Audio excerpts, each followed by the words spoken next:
نحمده ونصلي على رسوله الكريم اما بعد فاعوذ بالله من الشيطان الرجيم بسم الله الرحمن الرحيم رب اشرح لي صدري ويسر لي امري واحلل عقدة من لساني يفقهوا قولي.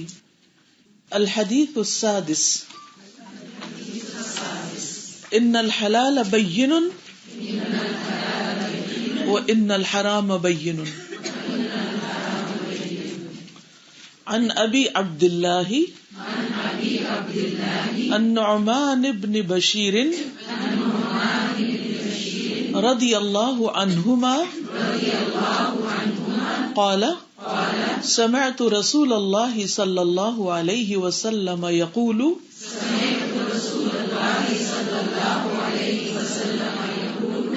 ان الحلال بین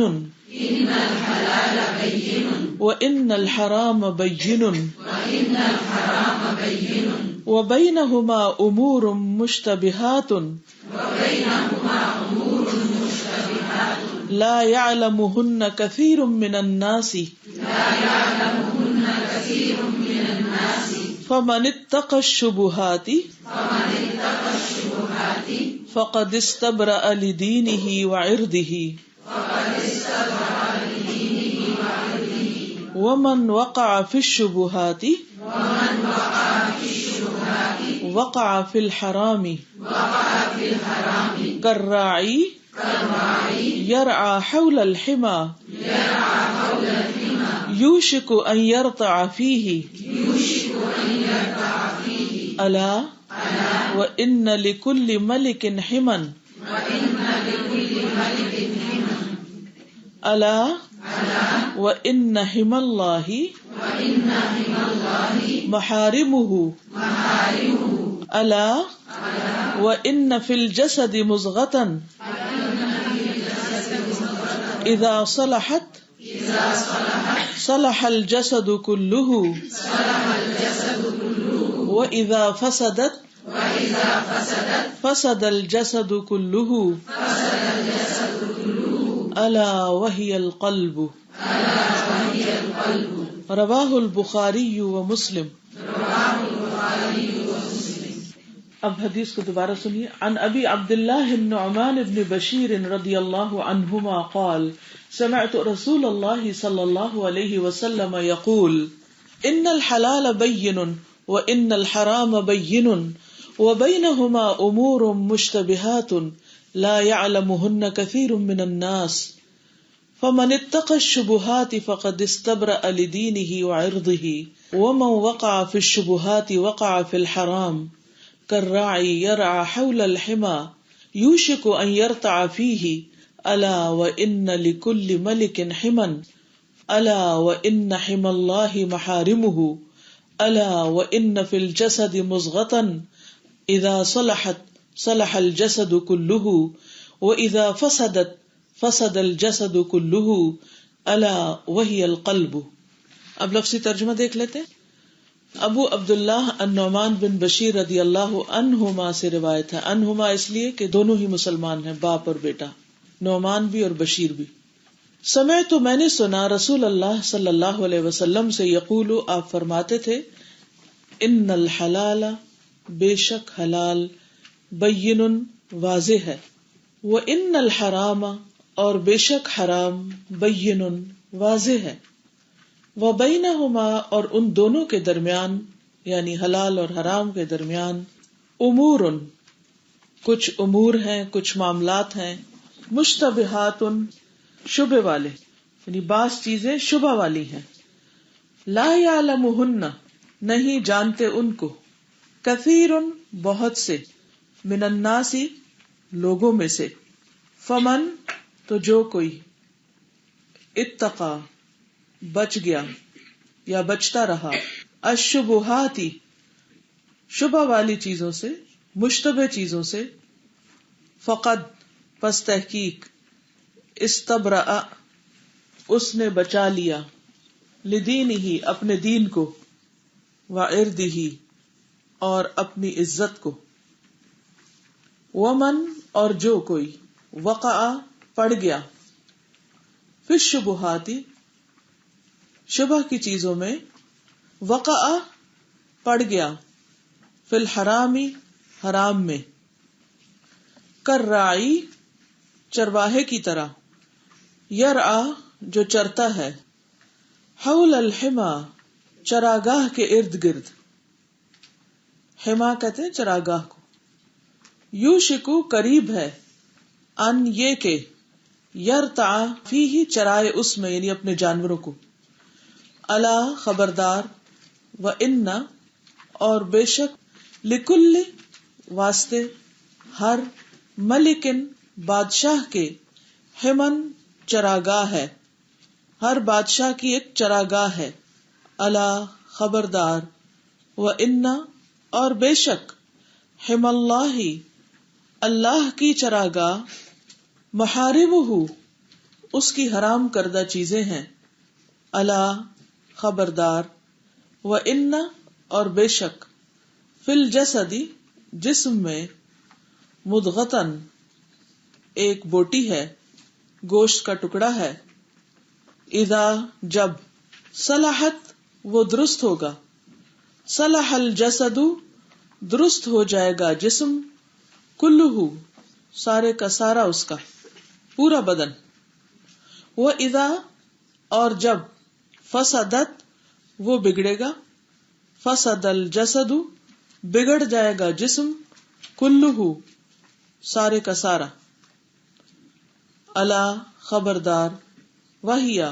اور وہ، القلب دل ہے، رواہ البخاری و مسلم اسے بخاری اور مسلم نے روایت کیا ہے۔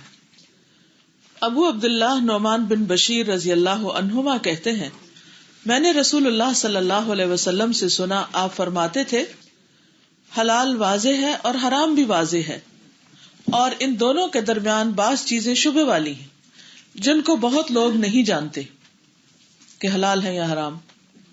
پھر جو کوئی بھی شبہ کی چیزوں سے بچ گیا اس نے اپنے دین اور اپنی عزت کو بچا لیا، اور جو کوئی شبہ والی چیزوں میں پڑ گیا وہ حرام میں پڑ گیا۔ اس کی مثال چرواہے کی ہے جو چراگاہ کے آس پاس اپنے جانوروں کو چرائے، قریب ہے کہ وہ کبھی اس چراگاہ کے اندر گھس جائے۔ سن لو، ہر بادشاہ کی ایک چراگاہ ہوتی ہے، اللہ کی چراگاہ اس کی حرام کردہ چیزیں ہیں، پس بچو ان سے۔ اور سن لو، بدن میں گوشت کا ایک ٹکڑا ہے، جب وہ درست ہوگا تو سارا بدن درست ہوگا، اور جب وہ بگڑے گا تو سارا جسم بگڑے گا۔ سن لو، وہ ٹکڑا دل ہے۔ اب دیکھیے کہ پہلی حدیث کس کے بارے میں تھی؟ نیت کے بارے میں۔ دوسری حدیث دین کا تعارف، اسلام، ایمان، احسان۔ تیسری حدیث پلرز آف اسلام، گڈ۔ چوتھی حدیث انسان کی تخلیق کے بارے میں۔ پانچویں حدیث بدعات کے بارے میں، اور چھٹی حدیث حلال حرام کے بارے میں۔ تو آپ دیکھ رہے ہیں کہ یہ کلیکشن کتنی زبردست ہے۔ اس میں دین کی بنیادی اصولی باتیں بہت خوبصورتی کے ساتھ ایک کے بعد ایک طرح سے سما دی گئی، جیسے ایک لڑی میں پروئے ہوئے موتی ہوں۔ اسی لیے اس کتاب کو بہت زیادہ پذیرائی حاصل ہوئی ہے اوور دی سینچریز۔ مختصر کتاب ہے لیکن دین کی جو اہم ترین باتیں ہیں جو لوگوں کو پتہ ہونی چاہیے ان کو بہت اچھی طرح واضح کرتی ہے اور صحیح احادیث پر مشتمل ہے۔ تو آج ہم انشاءاللہ ایک اور بہت اہم حدیث کے بارے میں پڑھیں گے، اور وہ ہے حلال اور حرام سے متعلق، اور اس کا عنوان ہے ان الحلال بین و ان الحرام بین۔ اس حدیث کی وضاحت بھی ایک اور حدیث سے ہوتی ہے، صحیح بخاری کی حدیث ہے 2051۔ اس میں ہم دیکھتے ہیں کہ نبی صلی اللہ علیہ وسلم نے فرمایا کہ حلال بھی کھلا ہوا ہے، یعنی بالکل واضح ہے، اور حرام بھی ظاہر ہے، لیکن ان دونوں کے درمیان کچھ مشتبہ چیزیں ہیں۔ وَبَيْنَهُمَا أُمُورٌ مُشْتَبِهَةٌ، پس جو شخص ان چیزوں کو چھوڑ دے، فَمَن تَرَكَ مَا شُبِّهَ عَلَيْهِ، جن کے گناہ ہونے یا نہ ہونے میں شبہ ہے، پتہ نہیں گناہ ہے یا نہیں، شبہ والی بات ہے، شک والی بات ہے، تو انسان اگر شک کو چھوڑ دے، یعنی ان چیزوں کو بھی چھوڑ دے، تو وہ ان چیزوں کو تو ضرور ہی چھوڑ دے گا جن کا گناہ ہونا ظاہر ہے، یعنی جو شک والی چیزوں سے بچے گا وہ گناہ سے خود ہی بچ جائے گا۔ لیکن جو شخص شک کی چیزوں کے کرنے کی جرت کرے گا، مشکوک چیزوں کو ہاتھ لگا دے گا، تو قریب ہے کہ وہ ان گناہوں میں مبتلا ہو جائے جو بالکل واضح طور پر گناہ، کہ اس کے دل سے حرام کی جو وحشت ہے یا حرمت ہے وہ نکل جائے گی اور پھر وہ جا حرام میں پڑے گا. لوگوں یاد رکھو، گناہ اللہ تعالیٰ کی چراگاہ ہے. جو بھی چراگاہ کے ارد گرد چرے گا، اس چراگاہ کے اندر چلا جانا اس کے لیے غیر ممکن نہیں. یعنی چراگاہ کو تشبیہ دی گئی ہے ایک ایسی جگہ سے کہ جس میں جانا منع ہے، حرام ہے، ممنوع ہے، یعنی ممنوع علاقہ، نو انٹری. تو جو اگر کوئی بھی شخص اگر ایسے بارڈر کے پاس جا کے کھڑا ہو جائے گا کہ جس کے بعد اس کو آگے جانا منع ہے، تو کیا ہوگا کہ وہ کسی بھی وجہ سے، غلطی سے، شبہ سے اس کے اندر جا پڑے گا. اس لیے اس سے بھی بچ کے رہو. بہت ہی اہم حدیث ہے اور یہ احکام کے بارے میں ہے. ٹھیک ہے نا؟ دین میں کچھ چیزیں عقیدے سے متعلق ہیں، کچھ عبادات سے متعلق ہیں، اور کچھ احکام سے متعلق ہیں، یعنی لیگل میٹر سے متعلق ہیں یا رولنگ سے متعلق ہیں جو اسلام کی ہمیں دی گئی ہیں، یعنی اسلام کا جو عملی پہلو ہے اس سے متعلق. تو احکام کی یہاں 3 قسمیں بتائی گئی، یعنی 3 طرح کے کام ہوتے ہیں. نمبر 1، واضح حلال چیزیں جن کے حلال ہونے میں کوئی شک ہی نہیں. مثلا اگر میں یہ پانی پی رہی ہوں تو آپ میں سے کوئی کہے گا کہ یہ حرام ہے؟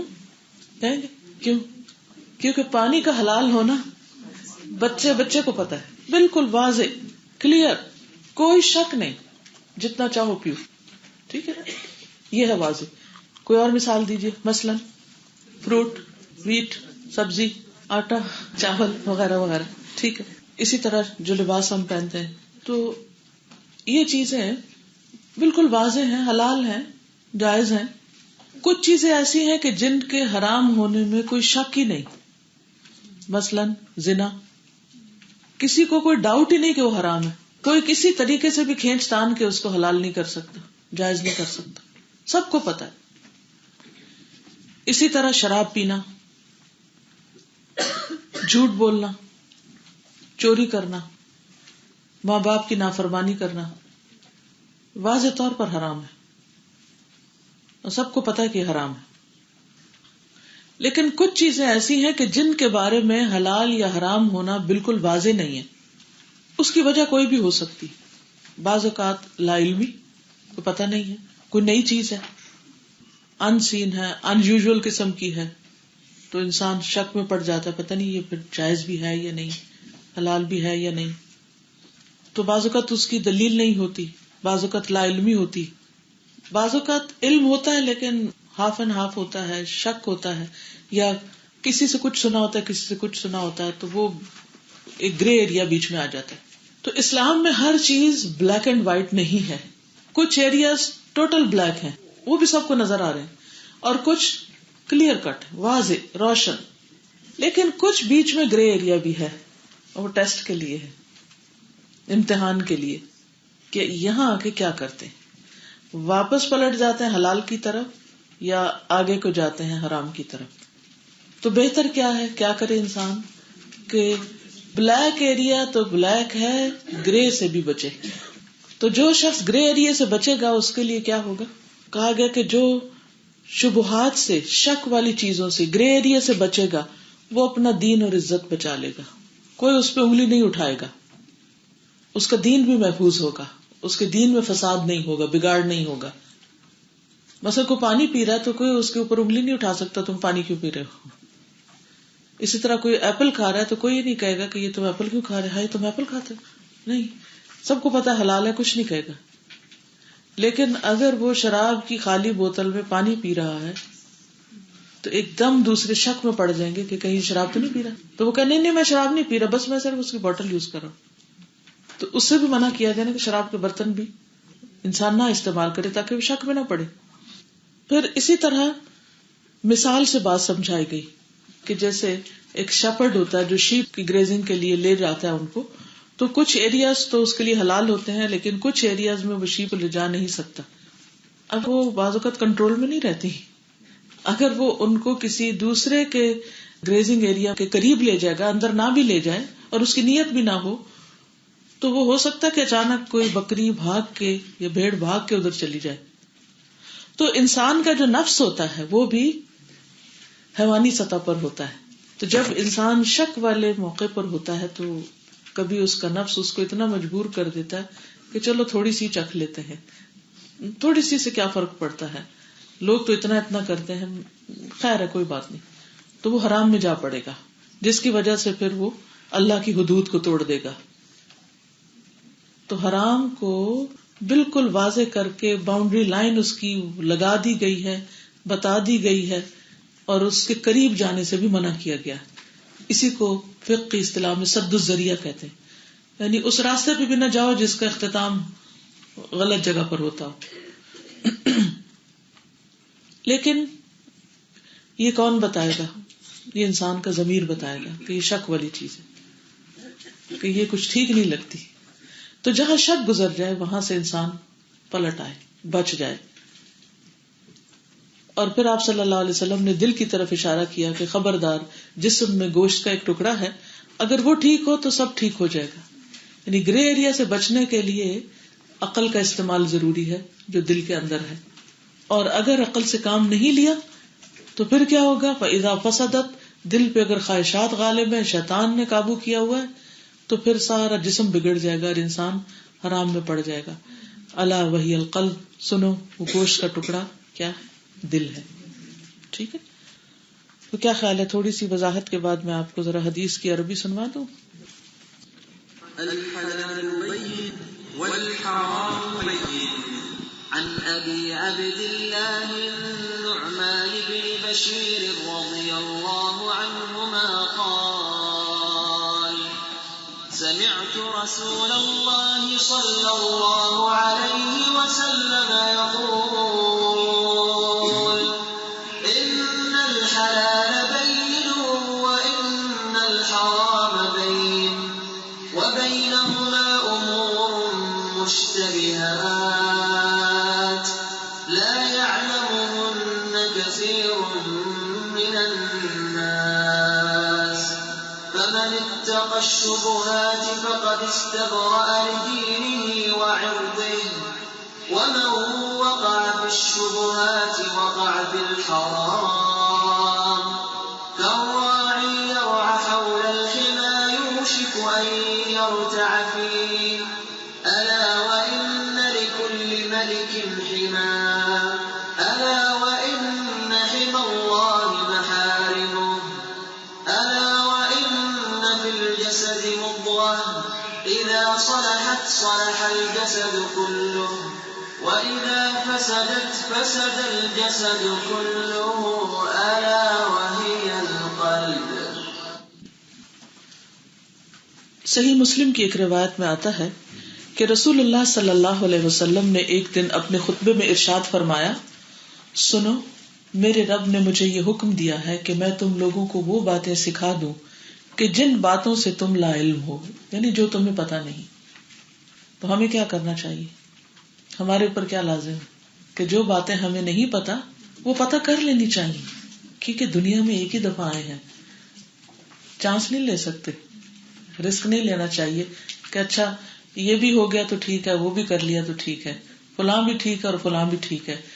ٹھیک ایک ہی چیز ہوتی ہے، ایک ہی چیز رائٹ ہوتی ہے، ہر چیز رائٹ نہیں ہوتی. تو فرمایا کہ میں تم لوگوں کو وہ باتیں سکھا دوں جن باتوں سے تم لا علم ہو. میرے رب نے آج کے دن وہ باتیں مجھے سکھا دی ہیں. میں نے اپنے بندے کو جو مال دیا ہے وہ اس کے لیے حلال ہے، اور میں نے اپنے سب بندوں کو حق کی طرف رجوع کرنے والا پیدا کیا ہے.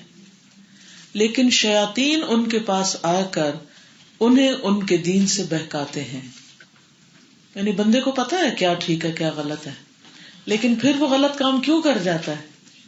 کیونکہ شیاطین آ کے بہکاتے ہیں، وہ پیچھے لگے رہتے ہیں. اور میں نے اپنے بندوں کے لیے جن چیزوں کو حلال کیا ہے وہ ان کے لیے حرام کر دیتے ہیں. کچھ ایسا بھی ہوتا ہے، اور وہ ان کو ایسی چیزوں کو میرے ساتھ شریک کرنے کا حکم دیتے ہیں جس کی کوئی دلیل میں نے نازل نہیں کی. اس کی کوئی مثال، عربوں کے ہاں کچھ مویشی جانوروں کو من مانے طریقوں سے حرام کر لیا گیا تھا. بحیرہ، صائبہ، حام، وسیلہ، ان کے نام بھی خود رکھ لیے، حالانکہ ان سب کو اللہ نے حلال کر لیا. بعض کو کچھ کے لیے حلال کرتے، کچھ کے لیے حرام کرتے، اور بعض کو سب کے لیے حرام کر دیتے. تو حلال کو حرام کرنا بھی جائز نہیں اور حرام کو حلال کرنا بھی جائز نہیں، کیونکہ حلال اور حرام کرنے کا اختیار کس کے پاس ہے؟ صرف اللہ تعالیٰ کے پاس ہے. حتیٰ کہ رسول اللہ صلی اللہ علیہ وسلم کو بھی نہیں دیا گیا کہ وہ اللہ کی حلال کردہ کسی چیز کو حرام کر لیں، حتیٰ کہ اپنے اوپر بھی نہیں حرام کر سکتے. سورۃ التحریم کے شروع میں آتا ہے، تحریم کا معنی ہوتا ہے حرام کرنا. یا ایھا النبی لم تحرم ما احل اللہ لک، اے نبی آپ اپنے اوپر وہ چیز کیوں حرام کر رہے ہیں جو اللہ نے آپ کے لیے حلال کی ہے. تو اس قانون سازی کا اختیار صرف اللہ کے پاس ہے کہ وہ بندوں کے لیے حلال یا حرام کرے. تو نبی صلی اللہ علیہ وسلم نے کیا فرمایا کہ اللہ تعالیٰ نے مجھے بتایا ہے کہ میں آپ سب کو بتا دوں کہ کیا حلال ہے اور کیا حرام ہے.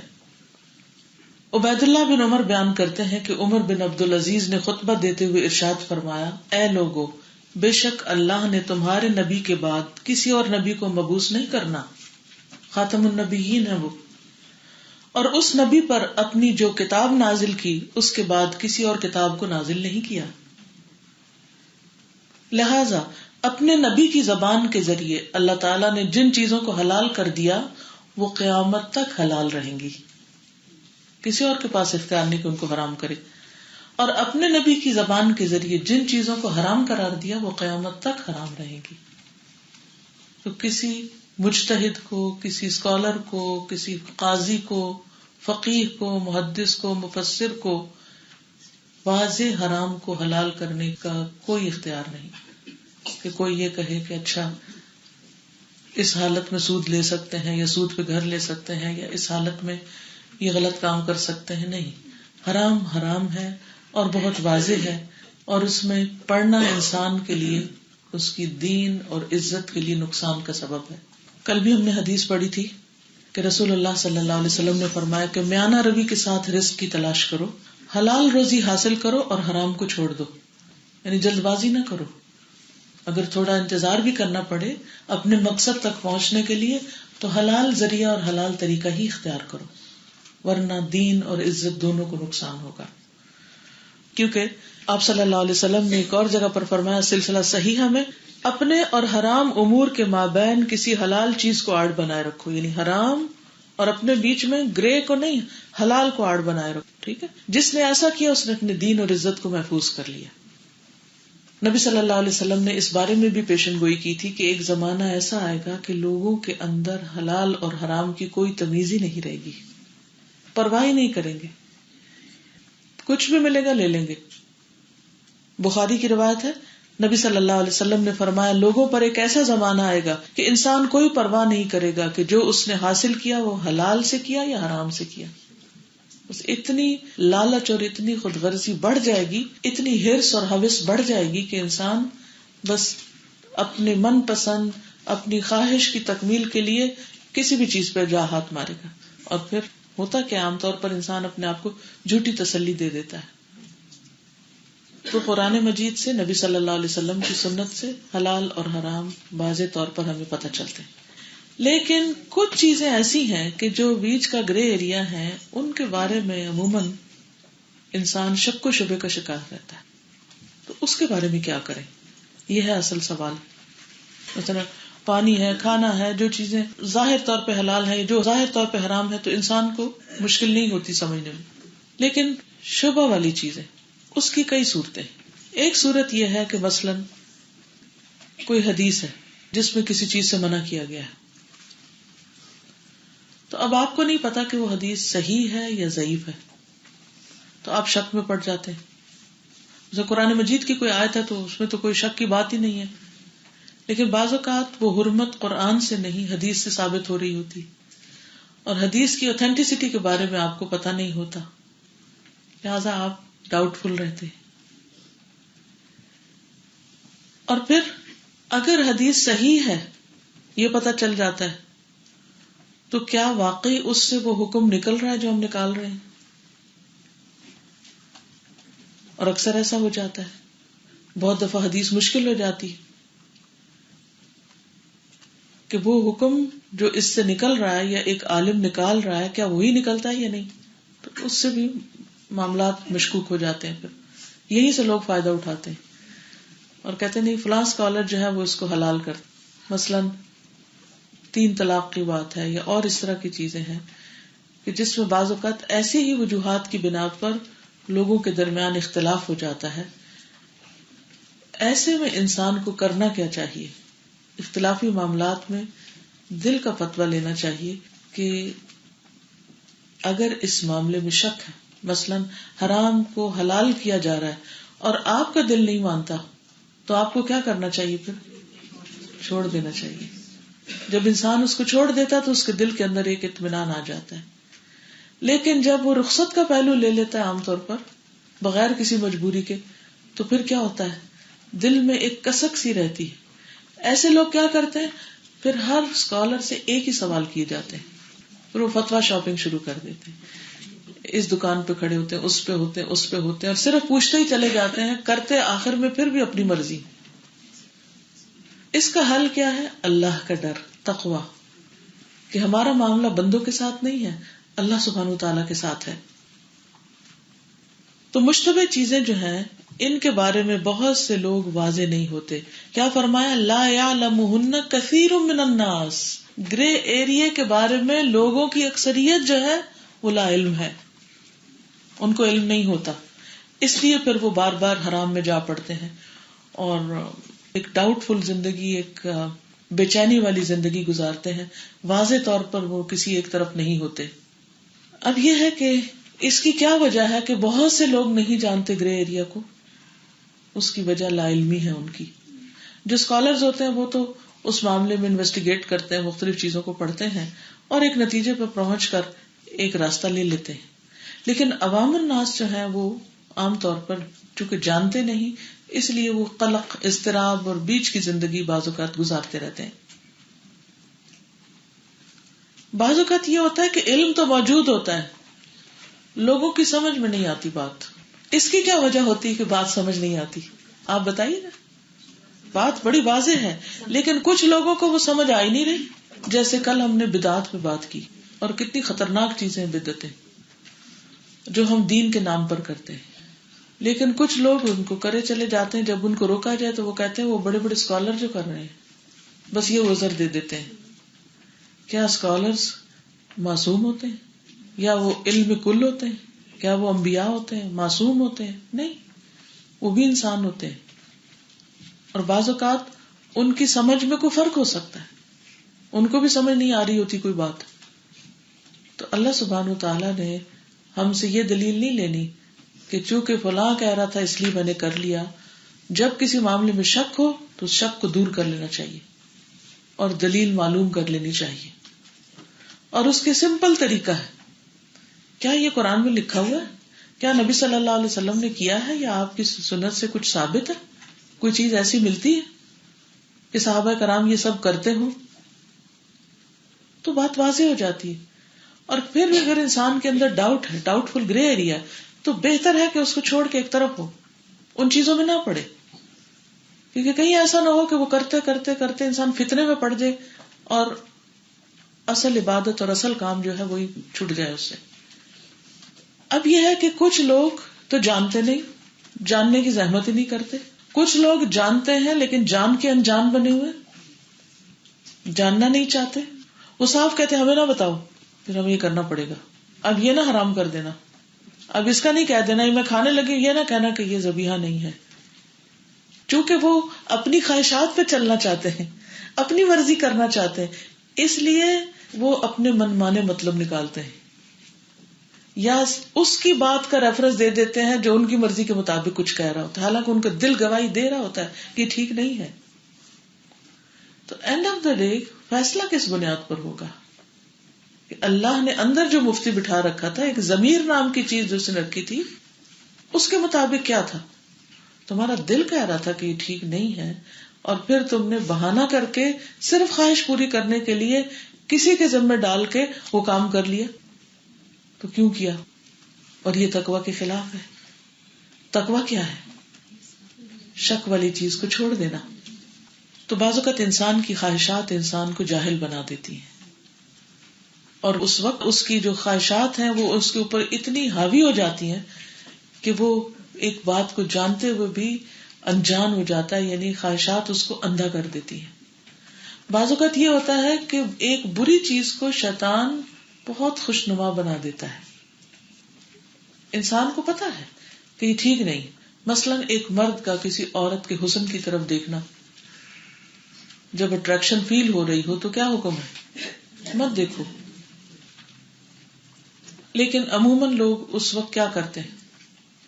کوئی نہ کوئی تعویل کر لیتے ہیں کہ یہ بھی اللہ کی کریشن ہے یا وغیرہ وغیرہ. مجھے تو اس سے کوئی فرق نہیں پڑتا، میرا دل بڑا صاف ہے، میرے دل کا پردہ ہے، اس لیے دیکھنے میں کیا حرج ہے. اور اندر سے دل بتا رہا ہے کہ دل ادھر مائل ہو رہا ہے اور یہ غلط ہے. تو ایک معمولی شکل و صورت کی عورت کو بھی شیطان اتنا حسین بنا دیتا ہے کہ اپنی بیوی اس کو بالکل بے وقوف نظر آتی ہے.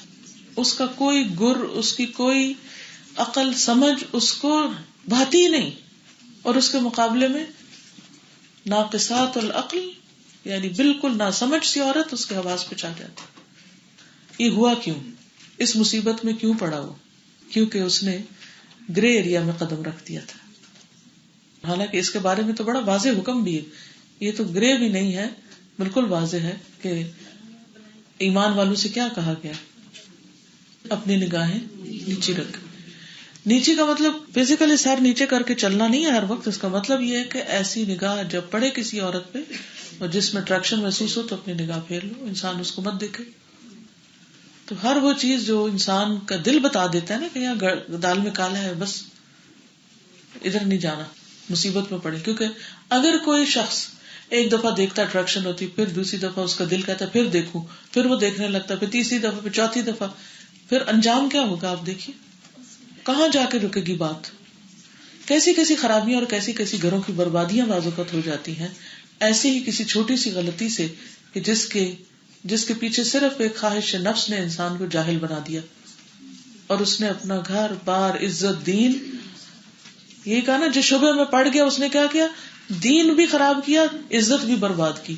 اور ایسے لوگوں کا دین اور عزت دونوں ہی چلی جاتی جب وہ شک والی چیزوں میں پڑتے ہیں. اور شیطان ان کے لیے حرام چیزوں کو بڑا خوبصورت بنا کے پیش کرتا ہے، حالانکہ وہ خوبصورت نہیں ہوتی. اور یہ بات قرآن مجید میں کئی بار بتائی گئی ہے، زین لہم الشیطان اعمالہم، شیطان نے ان کے اعمال یعنی غلط اعمال ان کے لیے خوبصورت بنا دی، اٹریکٹیو بنا دیے. تو وہ انسان اتنی مستی میں آ جاتا ہے کہ اسے یہ بھول ہی جاتا ہے کہ اللہ نے روکا ہے مجھے اس سے اور مجھے رکنا ہے. وہ نفس کا گھوڑا اتنا تیز ہو جاتا ہے کہ اس کی باغیں سنبھالنی مشکل ہوتی ہے، وہ انسان کو نیچے گرا کے اس کو روند ڈالتا ہے. انسان اپنی خواہشات کے ہاتھوں ذلیل ہو جاتا ہے، روندا جاتا ہے. تو اس لیے اس سے بچنا ضروری ہے. تو اب لا علمی کا علاج کیا کرنا چاہیے؟ کسی چیز کے بارے میں آپ کو شک ہے، مثلا موضوع پہ مسے کے بارے میں شک ہے. کئی لوگ شک میں رہتے ہیں نا کہ پتہ نہیں ان جرابوں پہ ہوتا ہے یا نہیں، اور کتنی دیر کے لیے کر سکتے ہیں، اور کیا اگر ہم ٹوائلٹ جائیں تو پھر دوبارہ پاؤں دھونے ہوں گے. تو اسی طرح کا مسئلہ ایک شخص کو پیش آیا. زر بن حبیش کہتے ہیں کہ ایک دن میں صفوان بن اسال کے پاس حاضر ہوا تو انہوں نے پوچھا کیسے آنا ہوا؟ میں نے کہا حصول علم کے سلسلے میں حاضر ہوا ہوں. انہوں نے فرمایا اللہ کے فرشتے طالب علم کے لیے طلب علم پر خوشی ظاہر کرتے ہیں. اس وقت فرشتے آپ پر بھی خوش ہو رہے ہوں گے کہ یہ لوگ اپنی جابز، کام، گھر بار چھوڑ کے یہاں صرف سیکھنے کے لیے بیٹھے. تو وہ ملائکہ جو ہیں وہ ان کے لیے خوشی ظاہر کرتے ہیں اور اس پر اپنے پر بچھا دیتے ہیں، یعنی ہمبل ہو جاتے ہیں، ان کے سامنے عاجز ہو جاتے ہیں. زر بن حبیش کہتے ہیں میں نے عرض کیا کہ میرے دل میں رفع حاجت کے بعد موضوع پر مسح کرنے کے حوالے سے کھٹک پیدا ہوئی. وہ گرے ایریا میں شک آ گیا کہ پتہ نہیں وضو ہوا کہ نہیں. آپ چونکہ نبی صلی اللہ علیہ وسلم کے صحابی ہیں اس لیے میں آپ سے یہ پوچھنے کے لیے آیا ہوں کہ آپ نے اس حوالے سے نبی صلی اللہ علیہ وسلم کو کچھ فرماتے ہوئے سنا ہے؟ آپ کے پاس علم ہے اس کا؟ انہوں نے فرمایا کہ ہم لوگ نبی صلی اللہ علیہ وسلم کے ساتھ سفر میں تھے تو آپ ہمیں حکم دیتے تھے کہ 3 دن تک اپنے موزے نہ اتارے الا یہ کہ کسی کو جنابت لاحق ہو جائے، لیکن پیشاب، پخانہ اور نیند کی حالت میں ان کو اتارنے کا حکم نہیں تھا کیونکہ دوبارہ پھر پانی ڈھونڈنا یا وضو کرنا مشکل ہو جاتا. اس لیے 3 دن تک بھی سفر میں اگر کوئی جرابیں نہیں اتارتا اور اس دوران وہ کئی بار ٹوائلٹ میں جاتا ہے یا سو جاتا ہے تو جب تک موزہ اتارے گا نہیں وہ اس پر مسلسل مسح کر سکتا ہے. لیکن گھر کے اندر 3 دن نہیں، گھر کے اندر 24 آورز یعنی 1 دن کی مدت ہوتی کہ اگر آپ مثلاً صبح فجر کی نماز کے وقت وضو کر کے وضو کی حالت میں ساکس پہن لیتے ہیں تو اگلے دن صبح تک آپ ان ساکس میں مسح کر سکتے ہیں، جتنی دفعہ چاہیں وضو کریں اور مسح کریں. لیکن اگر آپ نے کسی وجہ سے جراب اتار دی، مثلا ایک ہی اتار دی اور اتنے میں وضو بھی چلا گیا، تو دوبارہ آپ جراب نہیں پہن سکتے. ہاں اگر وضو کی حالت تھی پہلی والی، بیچ میں ایک دفعہ وضو ٹوٹ جائے تو پھر مسح نہیں کر سکتے. جو اگر پہلا ہی وضو چل رہا تھا، ابھی وضو ٹوٹا ہی نہیں، اور آپ نے ایک دفعہ جرابیں پہنی، پھر اتار کے کچھ لگایا پاؤں کو، پھر دوبارہ پہننی، تو کوئی حرج نہیں. لیکن اگر وضو بریک ہو گیا اور آپ نے جراب اتار دی تو اب وضو کر کے دوبارہ پہننی. واضح ہو گئی بات. اگر کوئی مجبوری نہ ہو تب بھی گھر میں بھی، یعنی اگر صرف سردی ہے یا بار بار سنک میں پانی پاؤں رکھنا مشکل ہے یا ویسے سہولت ہے، تو اللہ سبحانہ وتعالیٰ پسند کرتا ہے کہ اس کی دی ہوئی سہولتوں سے بھی بندے فائدہ اٹھائیں جس طرح وہ اس کے احکامات کی پابندی کرتے ہیں. یہ بھی اللہ ہی کا حکم ہے کہ اللہ تعالیٰ کا صدقہ قبول کرے انسان. یہ بندے پہ صدقہ ہے ایک طرح سے اس کے لیے آسانی ہے. ہاں اتنی ہو کہ وہ پاؤں کو ڈھکے ہوئے ہوں، سردی اس کی روکے ہوئے ہوں، ٹھیک ہے. بعض اوقات بہت سٹرڈی ہوتی ہے لیکن تھوڑا بہت دکھ رہا ہوتا ہے تو یعنی شیڈ آ رہا ہوتا ہے، کوئی حرج نہیں. سٹرڈی ہو، پھٹی ہوئی نہ ہو. اوکے. جب ایسی کیفیت ہو، اب آپ کے دل میں شک آ رہا ہے، خیال آ رہا ہے، سوال آ رہا ہے، تو پھر آپ کیا کریں؟ شک میں نہ رہیں اور اپنے آپ کو مشقت میں بھی نہ رکھیں کہ آپ کہیں شک والی چیز چھوڑ دو، ٹھیک ہے جرابیں اتار دو، وضو ہی کرو ہر وقت. اور بعض لوگ بیمار ہو جاتے ہیں، ان کے لیے وضو مشکل ہو جاتا ہے، تو اس صورت میں اللہ نے سہولت دی ہے. یا سردی میں تکلیف ہو جاتی تو ایسی صورت میں پھر پوچھ لینا چاہیے اچھی طرح اطمینان سے کسی سے اپنی ضرورت کے مطابق، ٹھیک ہے. اسی طرح ابئی کہتے ہیں کہ رسول اللہ صلی اللہ علیہ وسلم نے مجھے ایک آیت پڑھائی اور دوسرے آدمی کو بھی وہی آیت پڑھائی. میں نے اس سے پوچھا تمہیں یہ آیت کس نے پڑھائی؟ کیونکہ وہ اور طرح پڑھ رہا تھا ذرا. اس نے کہا حضور صلی اللہ علیہ وسلم نے پڑھائی. میں نے قسم کھا کے کہا مجھے تو نبی صلی اللہ علیہ وسلم نے آیت اس طرح پڑھائی ہے. کہتے ہیں کہ اس دن اسلام کے حوالے سے جو وسوسے میرے ذہن میں آئے ایسے کبھی نہیں آئے. یہ کیا؟ تو میں نبی صلی اللہ علیہ وسلم کی خدمت میں حاضر ہوا اور عرض کیا یا رسول اللہ صلی اللہ علیہ وسلم، آپ نے کیا فلاں آیت مجھے اس طرح نہیں پڑھائی؟ آپ نے فرمایا کیوں نہیں؟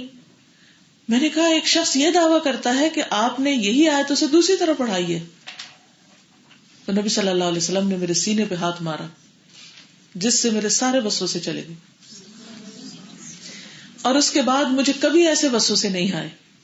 پھر نبی صلی اللہ علیہ وسلم نے فرمایا میرے پاس جبریل علیہ السلام اور میکائیل علیہ السلام دونوں آئے تھے. جبریل علیہ السلام نے کہا کہ قرآن کریم کو ایک حرف پر پڑھیے، یعنی ایک طریقے سے پڑھیے. میکائیل نے کہا آپ ان سے اضافے کی درخواست کیجئے کہ ذرا وسعت دیجئے. جبریل علیہ السلام نے کہا اسے 2 حرفوں پہ پڑھیے. میکائیل علیہ السلام نے پھر کہا کہ ان سے اضافے کی درخواست کیجئے، یہاں تک کہ 7 حروف تک پہنچ گئے اور فرمایا ان میں سے ہر ایک کافی شافی ہے. مثلا اس کا مطلب کیا ہے؟ اس کا یہ مطلب نہیں کہ لفظ بدل جائیں گے یا کوئی، اس میں ہوتا یہ ہے کہ جیسے سبع قرآت کا آپ نے سنا ہوگا کہ قرآن 7 حروف پر اترا اور 7 طریقوں سے اس کی قرآت ہو سکتی ہے. اور اس میں ہوتا یہ ہے، ایک چھوٹی سی مثال ہے کہ امالہ کا ایک اصول ہوتا ہے. مثلا والضحیٰ ہم آ کر کے پڑھتے ہیں، جیسے اسکاٹش اے کو کیسے پڑھتے ہیں، میڈ کو کیا کہیں گے؟ ماڈ کہتے ہیں نا، ٹھیک ہے. تو ماڈ کہنے سے کیا اس کا مطلب بدل جاتا ہے؟ جب میڈ کو ماڈ کہتے ہیں تو مطلب تو وہی ہے نا. لیکن اس ایریا میں جو لوگ رہتے ہیں ان کا لہجہ یہی ہے کہ وہ میڈ کو میڈ نہیں کہہ سکتے، وہ ماڈ ہی کہیں گے کیونکہ انہوں نے یہی سنا اور یہی پڑھا. اور پھر ہر علاقے کی ایک خاص پہچان بھی ہوتی ہے. اسی طرح قرآن پاک پڑھنے کے لیے بھی کچھ سہولت دی گئی ہے، اور وہ کیا ہے؟ جیسے والضحیٰ، اس کو والضحیٰ بھی پڑھنے کی اجازت دی گئی. ٹھیک ہے، یہ ہے فرق. مطلب میں کوئی فرق نہیں آتا، صرف آ اے، رائٹ. لیکن وہ مقامات بھی پہچانے ہوئے، یعنی اپنی مرضی سے شروع کر دو جہاں جو دل چاہے. وہ جیسے وہ بھی اترا ہوا ہے اس اترے ہوئے کے مطابق ہی پڑھنا ہوگا، رائٹ. تو اس طرح کی چیزیں ہو سکتا ہے آپ کو کبھی کوئی قاری ذرا ڈفرنٹ، جیسے قاری عبدالصمد ہے نا، اگر آپ ان کی قرات سنیں لفظ وہی رہتے ہیں، ہاں تھوڑی بہت وضاحت میں وسعت بھی نکل آتی ہے بعض اوقات. تو ایسی چیزوں میں جب شک پڑ جائے، کنفیوژن آ جائے، تو حل کیا ہے، علاج کیا ہے، کس کے پاس جائے بندہ؟ جہاں سے سنا ہے. حضرت ابی جو تھے انہیں نبی صلی اللہ علیہ وسلم نے سکھایا تھا اور دوسرے شخص کو بھی سکھایا تھا. جب یہاں اختلاف ہے تو انہوں نے اس سے لڑائی نہیں کی یا کسی حضرت ابو بکر کے پاس نہیں چلے گئے کہ دیکھو یہ مجھے تو آپ نے یوں سکھایا تھا اور اس کو یوں سکھایا ہے اور اب تم فیصلہ کرو. وہ کیسے فیصلہ کریں گے؟ وہ انہوں نے بہت رائٹ ڈیسیژن لیا کہ جہاں سے انہوں نے سنا تھا وہیں دوبارہ کنفرم کیا. ہم لوگ اور الٹا کنفیوژن کا شکار ہو جاتے ہیں کہ بات اس سے سنی اور جا کے وضاحت کسی اور سے مانگی. اب وہ جو دوسرا سیکنڈ پرسن ہے وہ بعض اوقات بائسڈ ہوتا ہے. اچھا اس نے تمہیں یہ بتا دیا, وہ تو ہے ہی جاہل, اس سے کیوں سنا تھا؟ تو واپس اسی سے دلیل مانگنی چاہیے جس سے اصل بات سنی. ٹھیک ہے, اوکے. اسی طرح بعض اوقات کوئی واقعات ایسے ہو جاتے ہیں, حالات ایسے ہو جاتے ہیں, انسان ڈیسیژن نہیں لے پاتا. تو صحابہ کرام جو تھے وہ نبی صلی اللہ علیہ وسلم سے پوچھ لیا کرتے تھے. اسی لیے ہر علاقے میں اہل علم لوگوں کا ہونا بہت ضروری ہے, اور اگر وہ نہ ہو تو عام لوگ گناہگاری کی زندگی بسر کریں گے. اور پکڑ کس کی ہوگی, پوچھ کس کی ہوگی؟ علم والوں کی. تو علم والوں کو اپنا علم بانٹتے رہنا چاہیے, بتاتے رہنا چاہیے, اویلیبل رہنا چاہیے تاکہ لوگ اپنی کنفیوژن دور کر سکیں.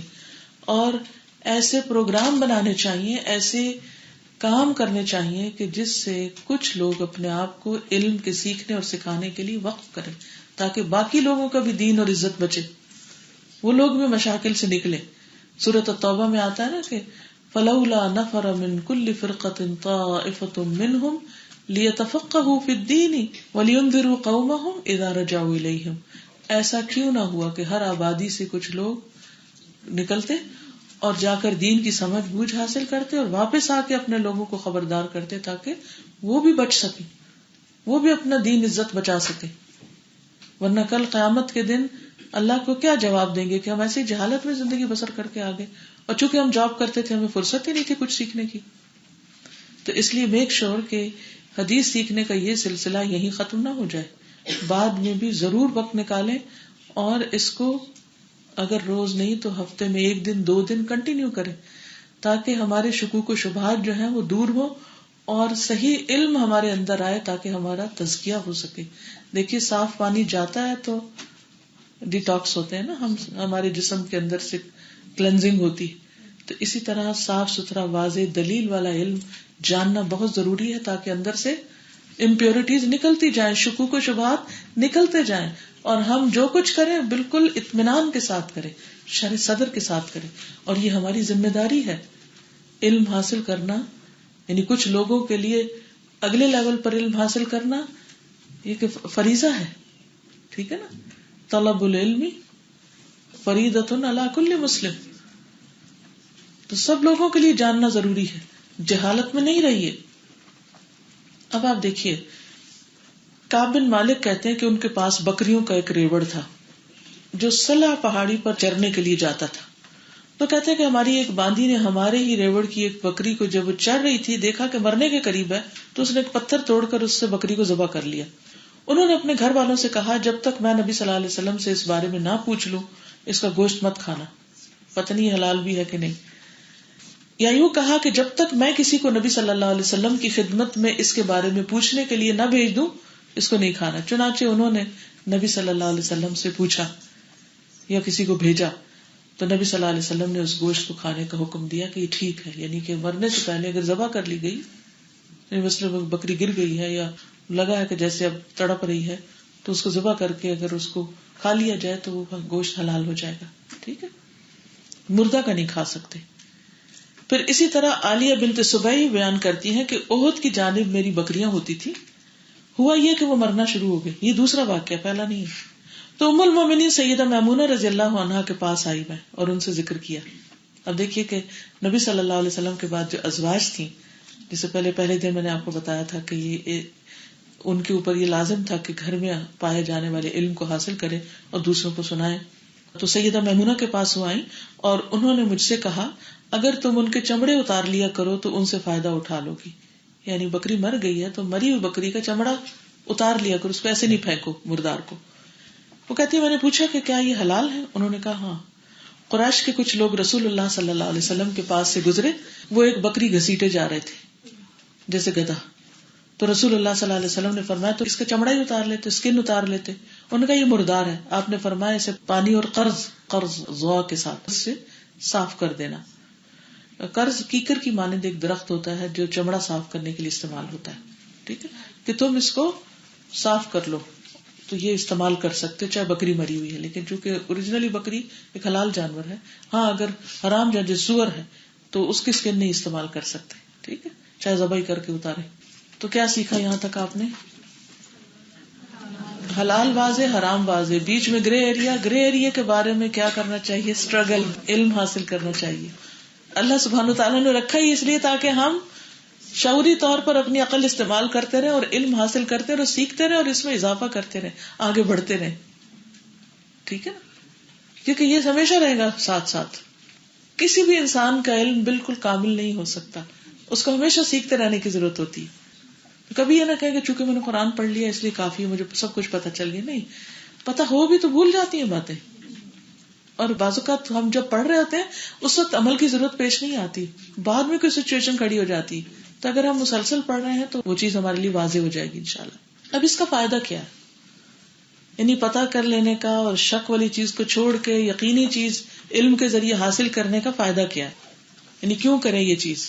تو بتایا کہ جو یہ کرے گا فَمَنِ اتَّقَى الشُّبُهَاتِ فَقَدِ اسْتَبْرَأَ لِدِينِهِ وَعِرْضِهِ، تو جو شبہات سے بچ گیا، اس نے یقینی علم حاصل کر لیا، شک والی کیفیت سے نکل آیا، تو اس نے اپنا دین اور اپنی عزت بچا لی، محفوظ کر لی. یعنی وہ بچ گیا، اس کا دین بچ گیا. اور اگر پڑا رہا شبہات میں تو کیا ہوگا؟ دین کا نقصان ہو جائے گا. تو دین کا نقصان کوئی معمولی چیز ہے؟ اگر کسی کے دین کا نقصان ہو جائے تو کیا ہوگا بتائیے؟ جی کیا ہوگا؟ آخرت خراب ہوگی. اور آج کل مسلمانوں کی عزت کیسی ہے؟ وقار اور عزت بچی ہوئی ہے، سکون تباہ و برباد ہے. کیا وجہ ہے؟ دوسری قومیں مسلمانوں سے کیوں نہیں ڈرتی، کیوں نہیں عزت کرتی ان کی؟ کیونکہ وہ اپنے دین پر نہیں، ان کا کوئی قول و قرار نہیں.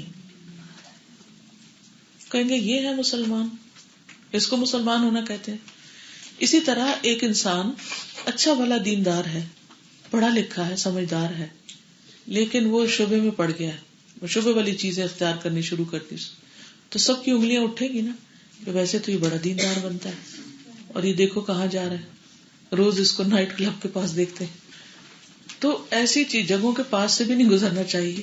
آپ کو یاد ہوگا کہ نبی صلی اللہ علیہ وسلم ایک دفعہ اعتکاف کی حالت میں تھے تو حضرت صفیہ ان سے ملنے کے لیے آئیں.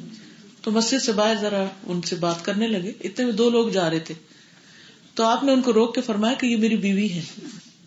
کیوں؟ انہوں نے کہا یا رسول اللہ ہم آپ کے بارے میں تو نہیں شک کر سکتے. تو اصل بات یہی ہے کہ جو شک سے نکال دے لوگوں کو، اس کا دین عزت دونوں بچ جاتے ہیں، ورنہ اس کا دین بھی مشکوک ہو جائے گا، وہ کہیں گے یہ کوئی ڈاؤٹ فل پرسن لگتا ہے. تو دین بھی بچایا اور عزت بھی بچائی، یعنی لوگوں کے درمیان وہ ایک معزز انسان رہے گا جو شکوک والی چیزوں سے بچے گا، ورنہ لوگ اس پہ تان و تشنیع شروع کر دیتے ہیں. اور دوسری طرف آگے کیا فرمایا؟ عربک کو دیکھیے، وَمَنْ وَقَعَ فِي الشُّبُهَاتِ وَقَعَ فِي الْحَرَامِ، جو شبہات میں پڑ گیا وہ تو حرام میں ہی جا پڑے گا. یعنی حرام سے بچنے کے لیے کیا کرو؟ شک شبہ والی چیز بھی چھوڑ دو. اگر حرام سے بچنا، حرام سے بچنا کیوں ضروری ہے؟ حرام سے بچنا کیوں ضروری ہے؟ حرام کا نقصان بتائیے مجھے. کوئی رزق حرام کھاتا ہے تو اس کا نقصان کیا ہوتا ہے؟ دعائیں قبول نہیں ہوتی، دل سخت ہو جاتا ہے، دین سے دل اٹھ جاتا ہے، دین سے پھر جاتا ہے، اور آخرت میں بھی بربادی. حرام تو بچنے والی چیز ہے. اخلاقیات پہ اثر پڑتا ہے، بالکل صحیح. عبادت قبول نہیں ہوتی، بہت سے نقصان ہے اس کے. لیکن عام طور پر ہم کیا کرتے ہیں؟ ہم پرواہ نہیں کرتے، حلال ہے، حرام ہے، جائز ہے، ناجائز ہے، مشکوک ہے، بس کر لیتے ہیں. کیونکہ نبی صلی اللہ علیہ وسلم نے فرمایا نا ایک وقت آئے گا کہ جب بندے کو اس بات کی پرواہ ہی نہیں رہے گی کہ وہ کیا کر رہا ہے، حلال کر رہا ہے یا حرام کر رہا ہے. تو شبہات میں پڑنا انسان کو حرام کی طرف لے جاتا ہے. پھسلن والا ایریا ہے، سلپری جگہ ہے، پاؤں رکھا تو پھسل کے وہ اس پہ جا پڑو گے. بالکل ایسے نا جیسے ایک انسان اگر چھت کے کنارے پہ کھڑا ہو جائے جس کی کوئی باؤنڈری وال نہیں ہے تو کس بات کا ڈر ہے؟ وہ نیچے نہ گر پڑے. تو مشتبہ چیزوں کا جو لین دین کرنا ہے یا ان کو پھیلانا ہے وہ حرام کی طرف لے جاتا ہے، اس لیے ان کو بھی حرام کیا گیا. اور پھر یہ ہے کہ وہ حرام میں واقع ہونے کا ذریعہ ہے، اس لیے ممنوع ہے وہ بھی. اب کرنا کیا چاہیے؟ اس سے پیچھے والی جگہ پہ آپ دیکھیے، فَمَنِ اتَّقَى الشُّبُهَاتِ، تو شبہات سے بچ جانا چاہیے، شک والی چیزیں چھوڑ دینی چاہیے، جس سے دل میں کھٹک آئے اس کو چھوڑ دینا چاہیے یا پھر کھٹک دور کر لینی چاہیے. نبی صلی اللہ علیہ وسلم نے فرمایا جو چیز تمہارا دل ناپسند کرے اسے چھوڑ دو، جو تمہارا دل نہیں مانتا وہ مت کرو. ایک آدمی نے نبی صلی اللہ علیہ وسلم سے پوچھا کہ گناہ کیا ہوتا ہے، گناہ کیا ہے؟ آپ نے فرمایا جب کوئی چیز تمہارے دل میں کھٹکے تو اسے چھوڑ دو. الاثم ما حاک فی نفسک، گناہ وہ ہے جو تمہارے دل میں کھٹک جائے اور تمہیں ڈر لگے کہ لوگوں کو پتہ چل جائے گا، یعنی جو لوگوں سے چھپا رہے ہو تم. نبی صلی اللہ علیہ وسلم فرمایا کرتے تھے شک والی چیز کو چھوڑ دو اور بے شک چیزوں کو اختیار کرو. سچائی میں اطمینان ہے اور جھوٹ میں شک ہے. اور جب انسان ہر وقت شک والی زندگی بسر کرتا ہے نا تو اس کے اندر بے چینی اور ایک ان ریسٹ کی کیفیت پیدا ہو جاتی ہے جو آہستہ آہستہ کئی خرابیوں کا باعث بننے لگتی. انس کہتے ہیں کہ نبی صلی اللہ علیہ وسلم ایک گری ہوئی کھجور پر گزرے تو آپ نے فرمایا اگر اس کے صدقہ ہونے کا شبہ نہ ہوتا تو میں کھا لیتا. یعنی آپ نے کیا کیا؟ چونکہ شک تھا اس لیے وہ کھجور نہیں کھائی. تو بعض اوقات آپ کوئی ٹافی خریدتے ہیں یا کوئی بسکٹ خریدتے ہیں اور اس کے جو انگریڈینٹس ہیں وہ کچھ پتہ نہیں ہے آپ کو اس کا مطلب کیا ہے، تو کیا کرنا چاہیے؟ چھوڑ دینا چاہیے اس کے بجائے. حلال اتنا اویلیبل ہے، کیا ضرورت ہے کہ کیا مجبوری ہے کہ وہی کھائے انسان. ہاں اگر کسی چیز کا واضح طور پر پتہ ہے تو اطمینان سے کھائے، کیونکہ حلال کو بھی حرام نہیں کرنا چاہیے، لیکن حرام کو حلال نہ کریں. اور حرام کے علاوہ جو شک والے بسکٹ ہیں، شک والی چاکلیٹس ہیں، شک والی چیزیں، ان کو بھی نہ کھائیں، ان سے بھی بچیں. ایک انصاری جوان سے روایت ہے کہ ہم رسول اللہ صلی اللہ علیہ وسلم کے ساتھ ایک جنازے میں تھے. میں نے رسول اللہ صلی اللہ علیہ وسلم کو قبر پر دیکھا. آپ قبر کھودنے والے کو ہدایات دے رہے تھے کہ پائنتی کی طرف سے کھلی کرو، سر کی طرف سے کھلی کرو، یعنی قبر کھلی کرو. جب آپ واپس ہوئے تو آپ کو ایک عورت کی طرف سے دعوت دینے والا ملا کہ یہ ایک خاتون ہے، یعنی جنازے قبرستان سے واپس جا رہے تھے تو ایک عورت نے آپ کو انوائٹ کیا.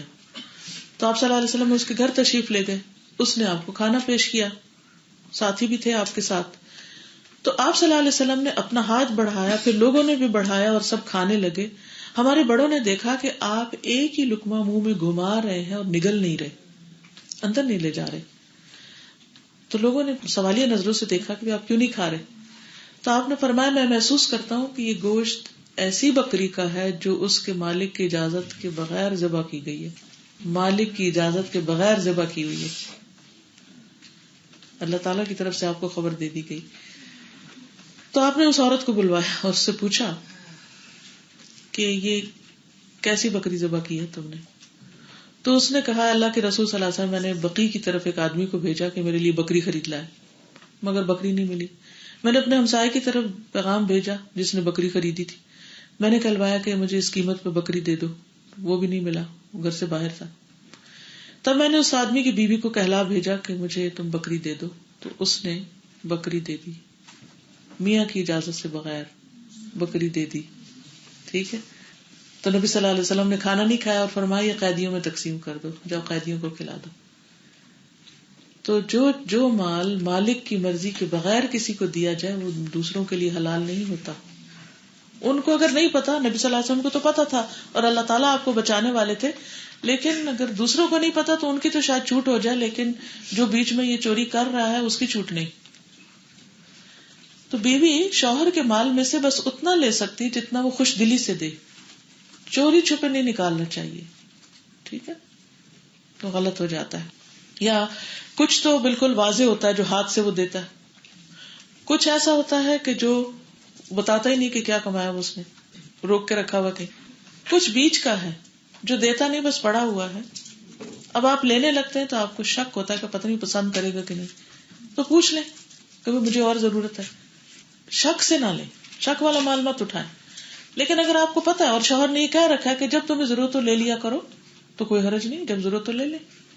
ٹھیک ہے نا. تو شک کی کیفیت میں رہنا ناپسندیدہ ہے.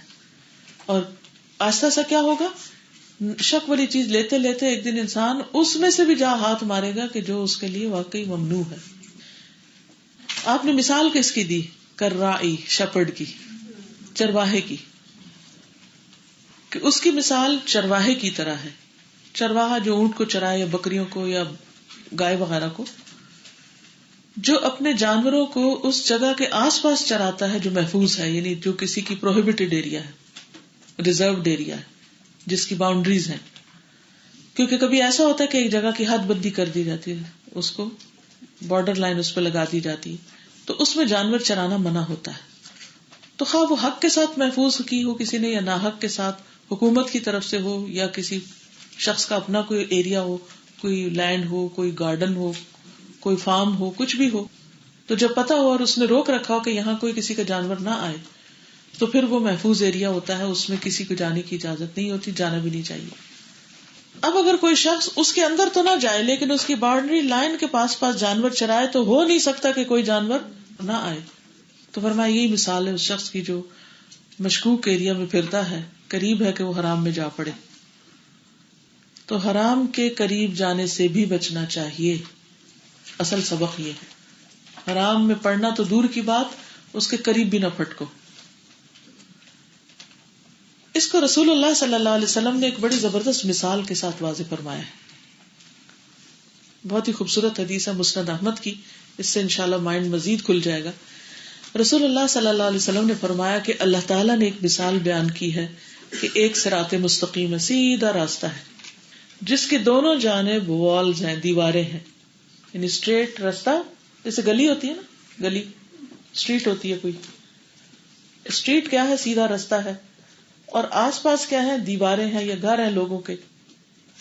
اور ان دیواروں میں دروازے کھلے ہوئے ہیں، یعنی لوگوں کے گھروں کے دروازے، ٹھیک ہے، دائیں یا بائیں.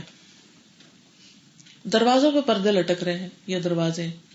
اور راستے کے سینٹرل ڈور کے پاس، یعنی کہ ساری اسٹریٹ کا جو بالکل درمیان والا حصہ ہے، اس پر ایک پکارنے والا کھڑا ہے. کہتا ہے لوگوں سب کے سب اس میں داخل ہو جاؤ، دائیں بائیں نہیں جاؤ، یعنی اس اندر نہیں جاؤ بلکہ اسٹریٹ پاتھ پہ چلتے جاؤ. یہ جو دروازے کھلے ہوئے نا رائٹ لیفٹ، کسی کے گھر میں نہیں جانا. جب کوئی شخص ان میں سے کوئی دروازہ کھولنا چاہتا ہے تو وہ اس کو کہتا ہے مت کھولو مت کھولو، سیدھے جاؤ، اس لیے کہ اگر تم نے کھول لیا تو تم اندر ہی چلے جاؤ گے یا کوئی اور ہی چلا جائے گا. تو صراط مستقیم کیا ہے؟ اسلام. دیوار کیا ہے؟ اللہ کی حدود، کھلے ہوئے دروازے، پروہیبٹڈ ایریاز. اور راستے کے درمیان جو کھڑا ہے وہ قرآن ہے، جو لوگوں کو منع کر رہا ہے حرام کی طرف جانے سے. اور عین بیچ میں جو دائی ہے، مرکزی دروازے پر ایک دائی اور ایک عین بیچ میں کوئی کھڑا ہے رستے کے، وہ انسان کا اپنا دل ہے جو واعظ ہے، جو اس کو منع کرتا ہے. یعنی دو روکنے والے، ایک قرآن یعنی جو اسٹریٹ کے بیچ کے ایک دروازے کے پاس ہے، اور ایک راستے میں ہے، ایک یعنی سڑک کے اوپر، وہ انسان کا اپنا دل ہے. مثال واضح ہوگی. آج آپ جب گھر جائیں گے نا، تو جو ہی آپ گاڑی اپنی اسٹریٹ کی طرف موڑے تو آپ کہیں میں آپ سیدھے رستے پہ آ گئی، ٹھیک ہے. اور اسٹریٹ کے آخر میں آپ کا گھر ہے، لیکن رائٹ لیفٹ لوگوں کے گھر ہیں. کیا آپ کو اجازت ہے کسی کا بھی دروازہ کھول دیں؟ نہیں کھولنا چاہیے. کیوں؟ ان کے گھر اجازت کے بغیر نہیں داخل ہو سکتے. اور عین اسٹریٹ کے بیچ میں ایک پولیس مین بھی کھڑا ہے، وہ بھی دیکھ رہا ہے اور کہہ رہا ہے کہ دیکھو کسی کے گھر نہیں جاؤ. اور اس کے ساتھ ساتھ راستے میں ایک اور بھی ہے جو روک رہا ہے، ایک ان آفیشیل شخص بھی، اور وہ آپ کا اپنا ضمیر ہے، نہیں کسی کے گھر نہیں جاتے. تو اب جو شخص سیدھا چلتا جائے گا وہ تو اپنے گھر پہنچ جائے گا، اور جو دائیں بائیں گیا راستہ گم کر جائے گا. اسی طرح جیسے راستے میں ٹریفک لائٹس ہوتی ہیں، ریڈ یلو گرین ہوتی، تو ریڈ کا کیا مطلب ہے؟ پروہیبٹڈ، آپ نہیں جا سکتے. یلو یا اورنج وہ کیا ہے؟ Grey area. اور ایک کیا ہے؟ گرین، کہ اب چلے جاؤ. چلے کہاں جاؤ، اپنے گھر جاؤ. اور یلو کیا ہے، ایسے ہی ادھر ادھر نہیں گھومو پھرو. اور کیونکہ اگر کبھی ادھر گھومے کبھی ادھر تو ہو سکتا ہے کسی کا دروازہ کھلا ہو تو اندر ہی چلے جاؤ. اور ریڈ ایریا کیا ہے، وہ ڈورز ہیں کہ ادھر تو جانا ہی نہیں. تو جو ادھر گیا ہو سکتا پکڑا جائے وہاں جا. کیا کہیں گے، کوئی ایسے کسی کے گھر گھس جائے تو کیا کہتے ہیں، چور. تو اس کی عزت کا کیا ہوگا اور اس کے دین کا کیا ہوگا. وہ لاکھ کہ میں چوری کے لیے نہیں آیا، لیکن کوئی چھوڑے گا اس کو. تو ہر انسان کو قرآن بھی بتا رہا ہے. یہ الگ بات ہے کہ آنکھیں بند کیے رکھے ہم سنے ہی نہ اس کی بات. اور اگر کوئی اس سے آنکھیں بند کیے ہو تو اس کا اپنا دل بھی گواہی دے رہا ہے. ہر وقت ضمیر بتاتا ہے یہ نہیں ٹھیک، یہ جو تم کسی کی بات کر رہی ہو نہ کرتی تو اچھا تھا. بعض اوقات ہوتا ہے اس وقت انسان بڑے جوش میں بڑے اپنے آپ کو جسٹیفائی کر کے کچھ کہہ دیتا ہے، تو بعد میں کیا ہوتا ہے، دل خراب ہوتا ہے کہ یہ اس کے بغیر کیا گزارا نہیں تھا، اس کی کیا ضرورت تھی. یہ تو بدمزگی ہوتی ہے، خود اپنے اندر بدمزگی ہوتی ہے. اگر آپ کے دل پر نور کا کچھ حصہ ہے نا، آپ کو آپ کا ضمیر چین لینے ہی نہیں دے گا، کبھی مزہ آنے ہی نہیں دے گا کسی کی برائی کر کے. سخت بے چینی لائق ہو جائے گی. اور اگر دل مردہ ہے، اندر کچھ ہے ہی نہیں، وہ داعی ہے ہی نہیں، وہ پکارنے والا ہے ہی نہیں، تو پھر انسان ادھر ادھر لڑک لڑک کے خاتمہ کر دے گا اپنا. کہیں نہ کہیں جا ایکسیڈنٹ ہوگا اس کا، کہیں نہ کہیں پکڑا جائے گا. پکڑا تو جائے گا ہی ایک دن. لوگوں کے گھر بریک ڈاؤن کر کے کیسے بچ سکتا ہے کوئی؟ کسی کی بھی عزت پہ حملہ کرنے والا دراصل اپنی عزت پہ حملہ کر رہا ہوتا ہے. کسی کے ساتھ برا کرنے والا دراصل اپنے ساتھ کر رہا ہوتا ہے. کسی کو دھوکہ دینے والا یخادعون اللہ والذین آمنوا وما یخدعون الا انفسهم وما یشعرون. اس لیے ہمیں صاف ستھری زندگی بسر کرنی ہے انشاءاللہ، اور اپنے آپ کو شکوک و شبہات سے نکال کے یکسوئی کے ساتھ صحیح راستے پہ چلنا ہے، اور چراگاہ کے آس پاس نہیں گھومنا پھرنا. حدیث کے آخر میں آپ دیکھیے کہ نبی صلی اللہ علیہ وسلم فرماتے ہیں الا وان فی الجسد مضغۃ، دل کی بات ہے کہ سنو، دل کے اندر گوشت کا ایک ٹکڑا ہے. اذا صلحت صلح الجسد کلہ، یہ ٹھیک ہوگا تو وہ اندر کا ضمیر بولے گا اور سارا معاملہ تب ٹھیک ہوگا، تب عزت دین بچے گا. واذا فسدت، اور اگر یہ بگڑا ہوا ہے، اس کا مزاج خراب ہے، وہ لائٹیں خراب ہے، تو پھر کیا ہوگا؟ فسد الجسد کلہ، کیاس ہو جائے گا. الا وہی القلب، خبردار وہ دل ہے. تو اس لیے کرنا کیا ہے؟ دل کی اصلاح پہ کام کرنا ہے، اس کو صاف شفاف کرنا ہے، تزکیہ کا عمل کرنا ہے، اس کی بیماریاں دور کرنی ہے. دلوں کے لیے شفا کیا ہے؟ قرآن. تو اب آپ دیکھیے، الا خبردار، سن لو، وَإِنَّا تاکیدی بات، بے شک، الا اور انا ڈبل تاکید ہے. خبردار، انسان کے جسم میں گوشت کا ٹکڑا ہے، وہ ٹھیک ہے تو سب ٹھیک، وہ بگڑا تو سب بگڑ گیا، وہ خراب تو سب کچھ خراب. دل کو انسانی جسم میں یہی مقام حاصل ہے جیسے کسی ملک کے اندر، کسی سلطنت کے اندر کسی بادشاہ کو ہوتی. جب اس کا حاکم بگڑ جاتا ہے تو کیا ہوتا ہے؟ عوام بھی بگڑ جاتے ہیں. جب اوپر کا طبقہ بگڑتا ہے، لیڈرشپ بگڑتی، تو لوگ باقی سب بھی خراب ہو جاتے ہیں، کیونکہ ڈرتے نہیں، کیونکہ ان کو پتا ان کا لیڈر کرپٹ ہے. تو دل کرپٹ ہو تو باقی سارے عذاب بھی مستی کرتے ہیں، وہ بھی خراب ہوتے ہیں. اور بعض اوقات یہ ہوتا ہے کہ جب کرپٹ لیڈر ہوتا ہے تو باقی اس کی کوئی بات ہی نہیں مانتا. تو جب دل بگڑا ہوا ہوتا ہے تو باقی اعضاء اس کی سنتے ہی نہیں ہے. تو دل کو صاف رکھنا ہماری ذمہ داری ہے.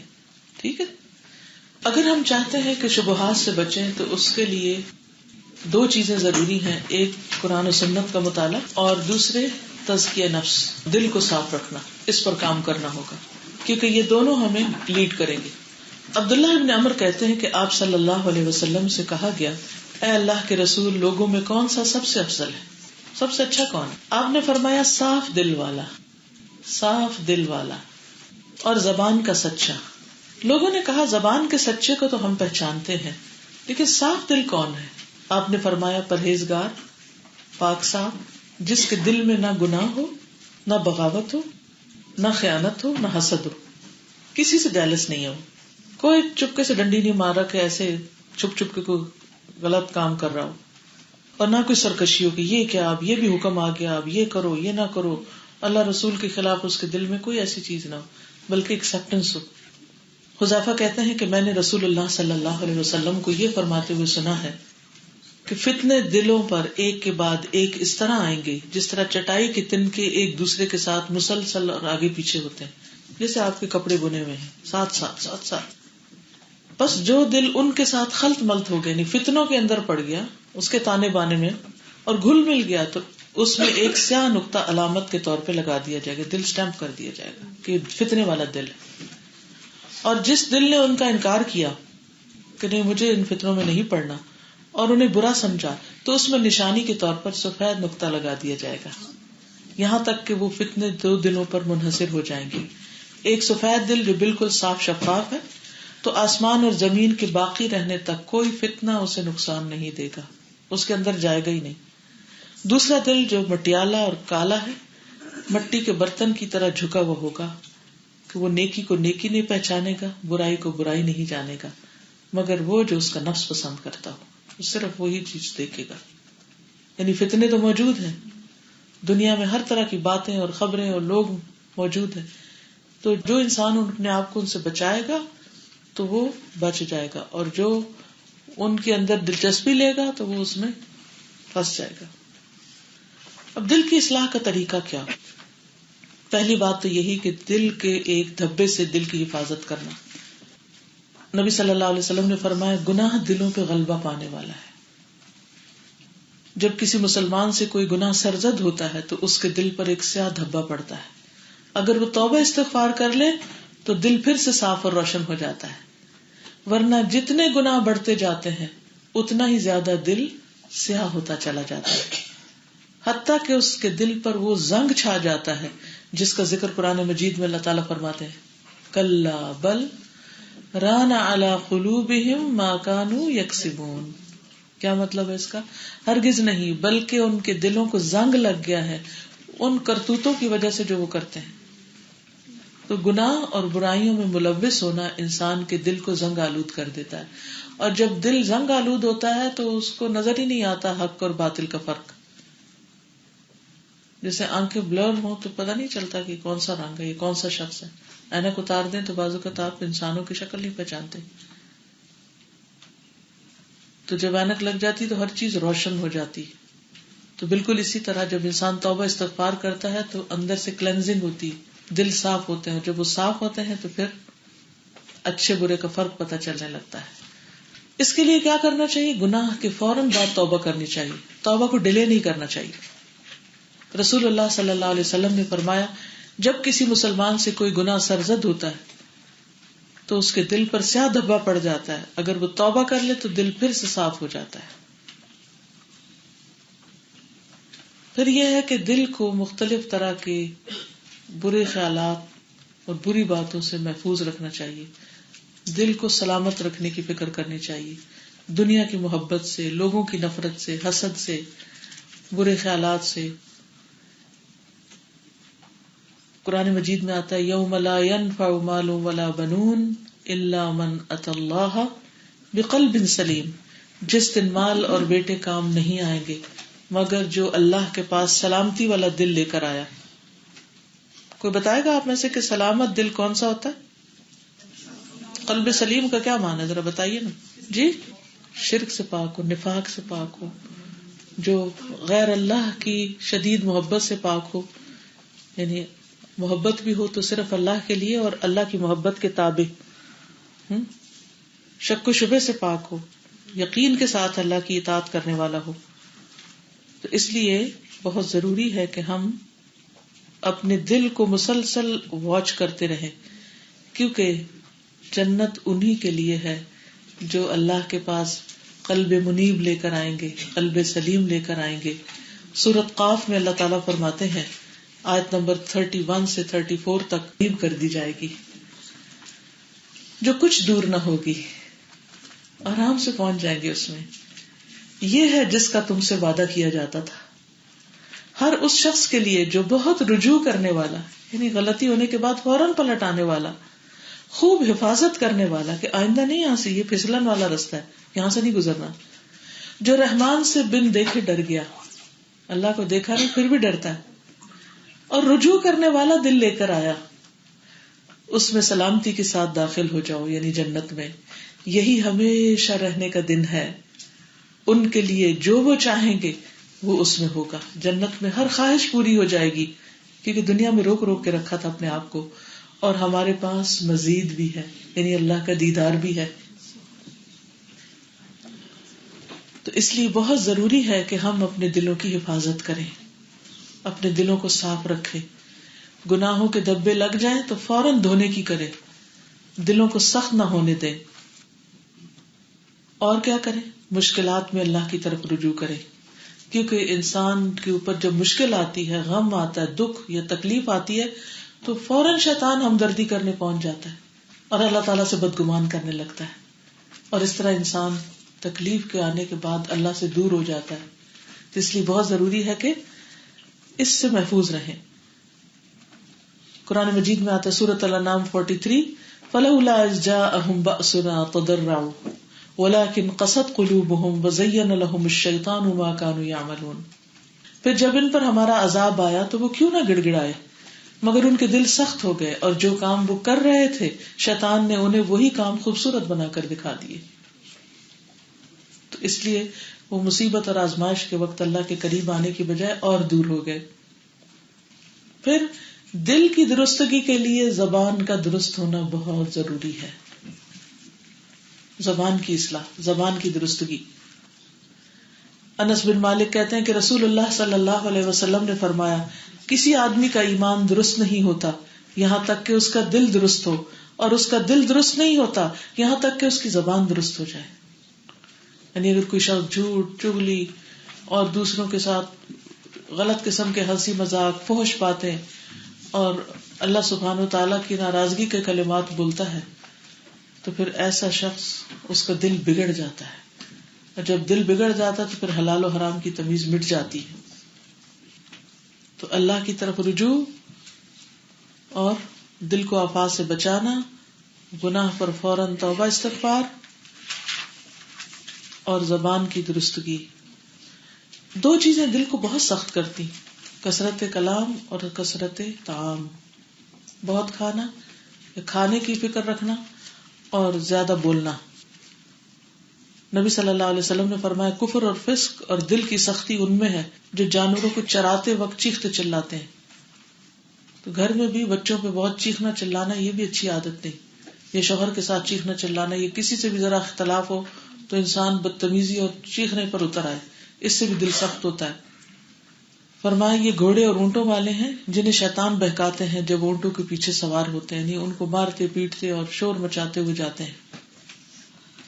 پھر دوسروں کے معاملات میں محتاط ہونا.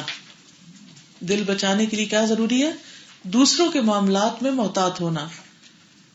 رسول اللہ صلی اللہ علیہ وسلم نے فرمایا، اے ان لوگوں کی جماعت جو صرف زبان سے ایمان لائے ہو اور ان کے دلوں میں ایمان داخل نہیں ہوا، مسلمانوں کی غیبت مت کیا کرو اور ان کی عزت و آبرو کے درپیر نہ رہو. کیونکہ بعض لوگوں کا کام کیا ہوتا ہے، وہ ہر ایک کے اوپر تنقید کر رہے ہوتے ہیں، ہر ایک کی غلطیاں چن رہے ہوتے ہیں اور ہر ایک کو برا بھلا کہہ رہے ہوتے ہیں. تو اس سے بھی دل سخت ہو جاتا ہے. غلط خواہشات سے بچنا. نبی صلی اللہ علیہ وسلم نے فرمایا، دل کا زنا تمنا اور خواہش کرنا ہے، کہ انسان دل میں ایسی باتیں سوچتا رہے حرام تعلقات کے بارے میں. فرمایا، قرآن مجید میں آتا ہے سورۃ الکہف 28 وَلَا تُطِعْ مَنْ أَغْفَلْنَا قَلْبَهُ عَنْ ذِكْرِنَا وَاتَّبَعَ هَوَاهُ وَكَانَ أَمْرُهُ فُرُطًا. تم ایسے شخص کی بات نہ مانو جس کا دل ہم نے اپنے ذکر سے غافل کر دیا ہے، وہ اپنی خواہش پر چلتا ہے اور اس کا معاملہ حد سے بڑھا ہوا ہے. پھر دنیا کی رنگینیوں اور ہنسنے کھیلنے سے بچنا، یعنی بہت زیادہ پارٹیing اور شاپنگ اور صرف ہر وقت فن اور ہر وقت ہنسی مذاق. ایسے لوگ جو ہیں وہ غفلت میں پڑے ہوئے ہوتے ہیں اور پھر ان کے دل بلید ہو جاتے ہیں. قرآن مجید میں آتا ہے ذَلِكَ بِأَنَّهُ مُسْتَحَبُّ الْحَيَاةَ الدُّنْيَا عَلَى الْآخِرَةِ وَأَنَّ اللَّهَ لَا يَهْدِي الْقَوْمَ الْكَافِرِينَ أُولَئِكَ الَّذِينَ طَبَعَ اللَّهُ عَلَى قُلُوبِهِمْ وَسَمْعِهِمْ وَأَبْصَارِهِمْ وَأُولَئِكَ هُمُ الْغَافِلُونَ. یہ اس لیے کہ انہوں نے آخرت کے مقابلے میں دنیا کی زندگی کو پسند کیا. اسی لیے آپ دیکھیں کہ جو لوگ بہت مٹیریلسٹک اپروچ رکھتے ہیں لائف کے بارے میں، وہ دین کی بات سمجھتے ہی نہیں کچھ. اگر آپ انہیں سمجھانے کی کوشش بھی کریں تو ان کو نہیں اندر جاتی. یہی لوگ ہیں. اور اللہ کفر کرنے والوں کو سیدھی راہ نہیں دکھاتا. یہی لوگ ہیں جن کے دلوں، کانوں اور آنکھوں پر اللہ نے مہر لگا دی ہے. یہی لوگ غفلت میں پڑے ہوئے ہیں. آپ کو یہ سمجھ نہیں آتا کدھر سے اپروچ کریں، کہاں سے شروع کریں، اسلام کی دعوت کہاں سے دیں، کیونکہ وہ زمین و آسمان کے فاصلے ہیں کہ سمجھنے کا نام نہ لیں. اور یہ اس وجہ سے کہ وہ پورے کے پورے دنیا میں کھوئے ہوئے ہیں. سارا دن 24 آورز ان کی پوری توجہ صرف دنیا کی طرف ہے. ان کی زندگی میں کوئی روحانیت نہیں، کوئی اسپرچولیٹی نہیں، لہذا ان کو یہ باتیں سمجھ بھی نہیں آتی. اسی طرح بہت زیادہ ہنسنے سے منع کیا گیا ہے. ٹھیک ہے مسکرائے انسان، کبھی کبھی ہنسے بھی، لیکن کثرت سے ہنسنا منع ہے. ابن ماجہ کی روایت ہے زیادہ نہ ہنسو کیونکہ زیادہ ہنسنا دل کو مردہ کر دیتا ہے. پھر اور کیا کرنا چاہیے؟ یہ تو تھے نہ کرنے کے کام. کرنے کے کام کیا ہے؟ توبہ استغفار کے علاوہ ہر ماہ کے 3 روزے رکھنا. یہ سینے کے کینے کو دور کر دیتا ہے، دل کو روشن کرتا ہے. روزانہ 100 بار استغفار کرنا.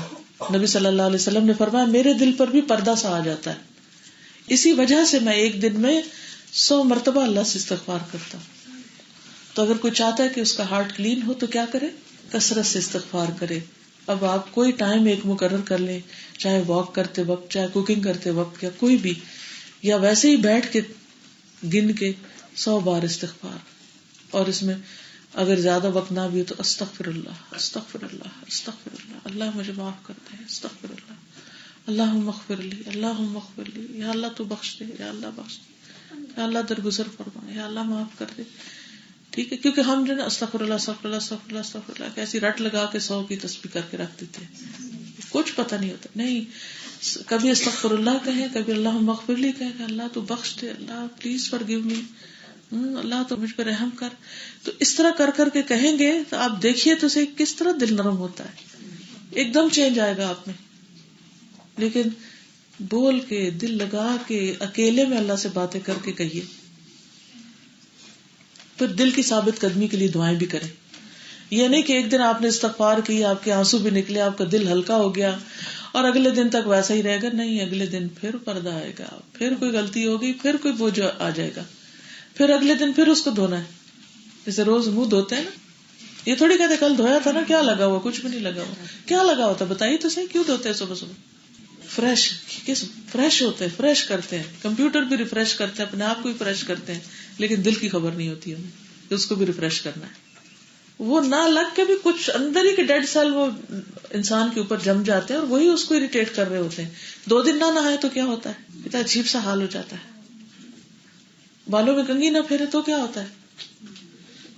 گھر کی ڈسٹنگ نہ کرے، کچھ نہیں، کارپیٹ پہ کیا ہے؟ کچھ نہیں. لیکن اگر آپ نے ہوور نہیں کیا تو کیا ہوگا؟ اس کے چھوٹے چھوٹے ذرے اٹھ کے آپ ہی کی آنکھوں اور ناک میں آ رہے ہوں گے. آپ کو خود ہی فیل ہوگا کہ فضا فریش نہیں ہے، گھر فریش نہیں ہے، اسمیل سی ہے. تو یہی حال دل کا ہے. اس کو بھی روز دھونے کی ضرورت. ایک دن ایک دفعہ کر کے پھر اگلی دفعہ استقامت کی دعا اور پھر دوبارہ دھونا، بار بار صاف کرنا. نبی صلی اللہ علیہ وسلم کثرت سے دعا مانگتے تھے، یا مقلب القلوب ثبت قلبی علی دینک، اے دلوں کے پلٹ کرنے والے میرے دل کو اپنے دین پہ جما دے. حضرت انس کہتے ایک دفعہ ہم نے عرض کیا، یا رسول اللہ صلی اللہ علیہ وسلم، ہم آپ پر اور آپ کی تعلیمات پر ایمان لائے ہیں، کیا آپ کو ہمارے متعلق کسی چیز کا خطرہ ہے کہ ہم بدل جائیں گے؟ آپ نے فرمایا ہاں، کیونکہ دل اللہ عز و جل کی 2 انگلیوں کے درمیان ہے، وہ جیسے چاہتا ہے اسے بدل. تو بار بار اللہ کو پکارنا چاہیے، اللہ میرا دل نہ بدل، یعنی برائی کی طرف نہ مائل، غلط کام کی طرف نہ جائے، دل الٹ نہ جائے. کبھی نہ سوچے کہ ایک دفعہ قرآن پڑھ لیا ہے یا نیک بن گئے یا حج کر آئے ہیں یا اور کوئی بڑا کارنامہ کیا ہے تو اب میرا دل بڑا اچھا ہے، اب میں جو دل بھر کے دنیا میں پھروں گھوموں. نہیں، وہ دوسرے دن پھر پیچھے جانے لگے گا، پھر پکڑے اس کو، پھر پکڑے. یہ اسٹرگل یعنی سب سے بڑا جہاد اپنے نفس سے جو روز کرنا پڑتا ہے، مرتے دم تک یہ اسٹرگل جاری رہے. ربنا لا تزغ قلوبنا بعد إذ هديتنا وهب لنا من لدنك رحمة إنك أنت الوهاب. اے ہمارے رب، ہدایت دینے کے بعد ہمارے دلوں کو ٹیڑھا نہ کرنا. ٹیڑھا کیا ہے کہ اللہ کی طرف مائل ہونے کے بجائے دل اور چیزوں کی طرف مائل ہو جائے اور اللہ کی طرف واپس آنے کو دل نہ کرے. اور اپنے پاس سے ہمیں رحمت عطا فرما، بلا شبہ تو ہی سب کچھ عطا کرنے والا ہے. اور پھر اللہم انی اعوذ بک من علم لا ينفع ومن قلب لا یخشع ومن نفس لا تشبع ومن دعوت لا یستجاب لها. اے اللہ میں تجھ سے ایسے علم سے پناہ مانگتا ہوں جو نفع نہ دے، کوئی فائدہ نہ ہو مجھے، اور ایسے دل سے جو ڈرنے والا نہ ہو، اور ایسے نفس سے جو سیر ہونے والا نہ ہو، پیٹ ہی نہ بھرے، دل ہی نہ بھرے کسی دنیا سے، اور ایسی دعا سے جو قبول ہونے والی نہ ہو. اللہ ان چیزوں سے بچا کے رکھنا. پھر ایک اور دعا بھی ہے، اللہم انی اعوذ بک من شر سمعی ومن شر بصری ومن شر لسانی ومن شر قلبی ومن شر منی. اے اللہ میں تیری پناہ چاہتا ہوں اپنے کان، آنکھ، زبان اور اپنے دل کی برائی سے اور اپنی خواہش کی برائی سے، کہ اللہ ان چیزوں سے مجھے محفوظ رکھ. کیونکہ باہر تو مسئلے ہیں ہی، اندر بھی بہت ہیں. اور اس کے ساتھ اللہم اجعل فی قلبی نورا، اللہ میرے دل میں نور پیدا کر دے تاکہ میں اچھا برا دیکھ سکوں. اور پھر اللہم اہد قلبی وسدد لسانی واسلل سخیمۃ قلبی، اللہ میرے دل کو رہنمائی عطا کر، میری زبان کو درستگی عطا فرما، اور میرے دل کے کینے کو دور کر. تو یہ دعائیں آپ نے مانگنی ہے، قرآنی اور مسنون دعائیں آپ کے پاس ہوں گی، ان میں یہ دعائیں لکھی ہوئی ہیں. کوشش کیا کریں ریگولر بیسس پر ہر روز کچھ نہ کچھ دعائیں ان میں سے مانگتے رہیں. اور اپنی اگر ایک جگہ مقرر کریں نا، وہاں کتاب رکھی ہوئی، جب وہاں جائیں تو اس وقت کھول کے آپ چند اگلی دعائیں پڑھ لیں ہر روز. رات کو سوتے وقت بھی ہو سکتا ہے، دن کو بھی کسی طرح. اسی طرح نماز میں بھی جو دعا آتی ہے نا، اللہم باعد بینی وبین خطایای کما باعدت بین المشرق والمغرب، اللہم نقنی من الخطایا کما ینقی الثوب الابیض من الدنس، اللہم اغسل خطایای بالماء والثلج والبرد. اللہ میرے اور میری خطاؤں کے درمیان اتنی دوری کر دے جتنی تو نے مشرق و مغرب کے درمیان رکھی. میرے دل کو خطاؤں سے صاف کر دے جیسے سفید کپڑے کو میل سے صاف کرتا ہے. اللہ میرے دل کو برف اور اولے کے پانی سے دھو دے کہ یہ بلائیں مجھے نہ چمٹے، تاکہ میرا دل جو محفوظ رہے اور میں تیرے راستے پہ بھاگتی چلی جاؤں. چلیے مجھے آپ جواب بتائیے کہ کتنے قسم کی چیزیں ہیں؟ 3 طرح کی چیزیں. کون کون سی؟ حلال، حرام اور مشکوک، شبہ والی. حلال اور حرام کو تو پتہ ہے، لیکن شبہ والی چیز ہو تو کیا کرنا چاہیے؟ چھوڑ دینا چاہیے. مثلا سگریٹ کیا ہے؟ سگریٹ کچھ علماء نے تو اب اس کو بالکل حرام کر دی کیونکہ اس میں جان کا خطرہ ہے اور جتنے اس کے نقصان ہے اس کی وجہ سے. لیکن اگر آپ یہ سمجھتے کہ حرام نہیں بھی تو شبہ والی تو لازمن ہے، تو اس لیے کیا کرنا چاہیے؟ اسموکنگ چھوڑ دینی چاہیے. اچھا یہ بتائیے کہ شک میں پڑنے کی وجوہات کیا ہوتی ہیں؟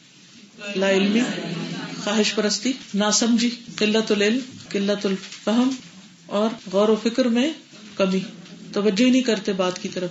نبی صلی اللہ علیہ وسلم نے فرمایا 2 خصلتیں ہیں جو منافق میں کبھی جمع نہیں ہو سکتی، اچھا اخلاق اور دین کی سمجھ. یعنی دین کی ناسمجھی جو ہے یہ منافقت بھی پیدا کرتی ہے انسان کے اندر. پھر آپ دیکھیے کہ بری نیت، برا ارادہ، نیت کی خرابی، کیونکہ بعض اوقات ہم خود ہی نہیں چاہتے کہ کوئی شک والی چیز چھوڑے، تو جب اپنی مرضی نہیں ہوتی تب بھی مشکل ہوتی ہے. اچھا اس کی وجہ کیا ہے کہ اللہ نے کچھ چیزوں کو شبے میں رکھا ہے ٹیسٹ کے لیے، اور یہ دیکھنے کے لیے کہ کس کو جاننے کا شوق ہے اور کس کو جاننے کا شوق نہیں ہے، کس کو علم کا شوق ہے اور کس کو نہیں ہے. قل هل يستوي الذين يعلمون والذين لا يعلمون، کہہ دیجئے جو جانتے ہیں اور جو نہیں جانتے کبھی برابر ہو سکتے؟ نہیں ہو سکتے.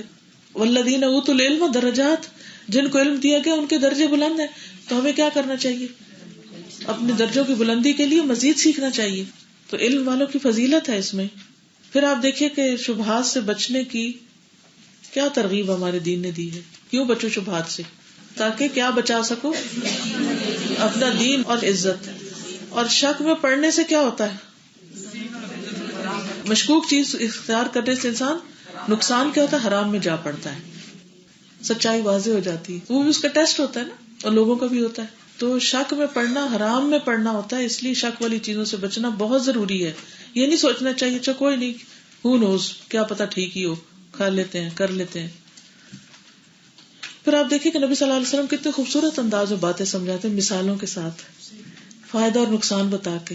تو ایک معلم کو کیسا ہونا چاہیے کہ جو صرف حکم نہ سنائے بلکہ ان احکامات کا فائدہ اور نقصان بھی بتائے، اور پھر ان رستوں کو بھی روکے کہ جو فساد اور بگاڑ کا ذریعہ ہے.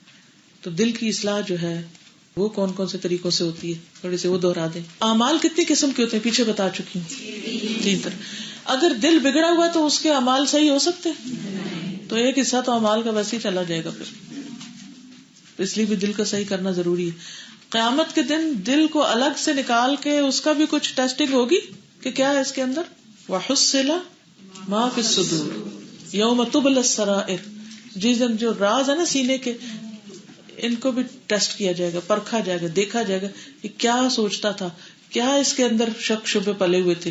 ان کو نکال کے مرنا چاہیے, شک کی حالت میں نہیں مرنا چاہیے, یقین کی حالت میں دنیا سے جانا چاہیے کہ جب دل اللہ کی وحدانیت پر اور رسول اللہ صلی اللہ علیہ وسلم کی شہادت پر مطمئن ہو. موت کا فرشتہ ہے تو کیا کہے, یا ایتھا النفس المطمئنہ. تو نفس مطمئنہ کب بن سکتا ہے؟ جب شکوک و شبہات سے نکلیں گے. اگر وہ رہے تو پھر مشکل ہوگی. اور پھر صرف اپنے ہی دل کا جائزہ لینا چاہیے, دوسروں کے لیے بھی دل اچھا رکھنا چاہیے, دوسروں کے لیے بھی اچھا رکھنا چاہیے. اور تقویٰ جو ہے وہ بعض لوگ تقویٰ کہتے ہیں کہ بس میرا دل اچھا ہے تو اس لیے میں جو بھی کروں ٹھیک ہوتی. اچھا, ایک اور بڑی اہم بات یہ پتہ چلتی ہے کہ دل ہے اسی میں عقل ہے. آپ کو پتہ نا لیٹسٹ ریسرچ کیا ہے, دل سوچتا ہے, اور دل کے اندر ایسے نیورونز پائے گئے ہیں کہ جو تھنکنگ کا کام کرتے ہیں. قرآن مجید سے تو ہمیں پتہ چلتا ہی ہے. سورۃ الحج میں اللہ تعالیٰ فرماتے ہیں افلم یسیروا فی الارض فتکون لهم قلوب یعقلون بها او آذان یسمعون بها فانها لا تعمى الابصار ولكن تعمى القلوب التي في الصدور. پھر کیا یہ لوگ زمین میں چلے پھرے نہیں کہ ان کے دل ایسے ہو جس کے ساتھ وہ سمجھے. یعنی انسان کو صرف ایک ہی کوکون میں بند نہیں ہو جانا چاہیے, نکلنا چاہیے, غور و فکر کرنا چاہیے, کبھی کھلی ہوا میں, فضا میں, کبھی اور لوگوں کو جو ہم سے زیادہ نیک ہوں, اچھے ہوں, کبھی حج عمرے کے لیے, تاکہ انسان کا دل جاگے. ورنہ ہوتا کیا, روٹین کی لائف میں ہم اتنے اپنے بس خیالوں میں کھوئے رہتے ہیں, وہی مسئلے بار بار دیکھتے ہیں, انہی چیزوں پہ پریشان ہوتے ہیں اور بس پھر ایک ڈپریشن میں چلے جاتے ہیں. تو ڈپریشن کا ایک علاج ہے کہ انسان اچھی صحبت اختیار کرے, اچھا ماحول میں جائے, اچھی چیزیں دیکھے, تو اس کے دل کی بیماری ختم ہو جائے گی. لہم قلوب یعقلون بها او آذان یسمعون بها فانها لا تعمى الابصار ولكن تعمى القلوب التي في الصدور. آنکھیں اندھی نہیں ہوتی, دل ہے جو اندھے ہو جاتے ہیں. تو دلوں کا اندھا پن دور کرنے کے لیے انسان کو ہر ممکن طریقہ اختیار کرنا چاہیے, کیونکہ دلوں سے ہی سوچ سمجھ کا عمل ہوتا ہے. تو اللہ تعالیٰ ہمارے دلوں کو جگا دے, روشن کر دے, ثابت قدم رکھے, محفوظ کرے, پاک کر دے. کیونکہ اللہ دل دیکھتا ہے. اللہ تمہاری شکلیں نہیں دیکھتا, وہ تمہارا دل دیکھتا ہے کہ اندر کیا ہے, تم اندر سے کیسے ہو. اور کل جو ہم نے پڑھا تھا نا کہ جو شخص سچا ہوگا, جینوئن ہوگا, اللہ تعالیٰ اس کو رسوا نہیں کرے, اسے خواہ آگ میں نہیں پھینکے گا. اور جو دھوکے باز ہوگا اس کا مرنے سے پہلے دھوکہ ظاہر ہو جائے گا, وہ غلط کاموں میں پڑ جائے گا اور اس کی عاقبت خراب ہو جائے گی. اور یہ ایک حقیقت ہے, فیکٹ ہے کہ ہم کیا بولتے. اس وقت میں کیا بول رہی ہوں, جو میں سوچ رہی ہوں, جو میرے دل میں ہے. تو اگر دل میں بگاڑ ہے تو میرے زبان پہ بھی اسی طرح کے غصے کے الفاظ, نفرت کے الفاظ, چیخنا چلانا اور اس طرح کی چیزیں آئیں گی. تو ظاہر ٹھیک نہیں ہوتا جب تک کہ اندر ٹھیک نہ ہو. اندر کو صاف کر لیں تو انشاءاللہ باقی چیزیں بھی اچھی ہو جائیں گی. اللہ تعالیٰ اپنی رحمت خاص کے ساتھ ہمارے دلوں کو اپنی محبت سے بھر دے, اور اپنے کتاب کی محبت سے, اور اپنے دین کی, اور ہر چیز سے زیادہ یہ محبت ہو جائے تاکہ ہم اس دین کو خود بھی سیکھیں اور آگے بھی نور پھیلانے والے بنیں. جب ہم دوسروں کی مدد کریں گے تو اللہ تعالیٰ ہماری مدد فرمائے گا. توبہ ہر ایک کی قبول ہو جاتی ہے, لیکن باقی دعائیں جو ہوتی ہیں نا, جو ہم دنیا آخرت کی کچھ مانگ رہے ہوتے ہیں, تو پہلی چیز توبہ سے شروع کرے, اس چیز کو چھوڑے تو انشاءاللہ باقی چیزیں بھی ٹھیک ہو جائیں گی. توبہ کے بعد وہ اپنا کام تبدیل کرے, اپنے حالات تبدیل کرے, وہ سیریسلی سوچے, لوگوں سے مشورہ کرے کہ مجھے یہ غلط کام چھوڑنا ہے, تو محنت شروع کرے گا, راستے نکل آئیں گے. وآخر دعوانا الحمدللہ رب العالمین. اگر آج قاری ابوبکر شاطری آ رہے ہیں, جب وہ تھوڑا سا فرق کریں گے تو آپ کہیں یہ تو غلط پڑھ گئے. غلط نہیں پڑھ گئے, وہ دوسرے حرف پہ پڑھ رہے ہیں, دوسری قرات پڑھ رہے ہیں, میننگ میں کچھ نہیں فرق آتا. اعوذ باللہ من الشیطان الرجیم,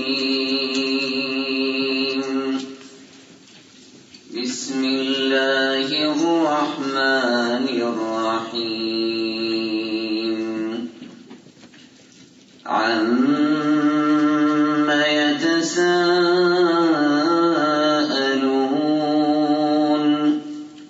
عَنِ النَّبَإِ الْعَظِيمِ الَّذِي هُمْ فِيهِ مُخْتَلِفُونَ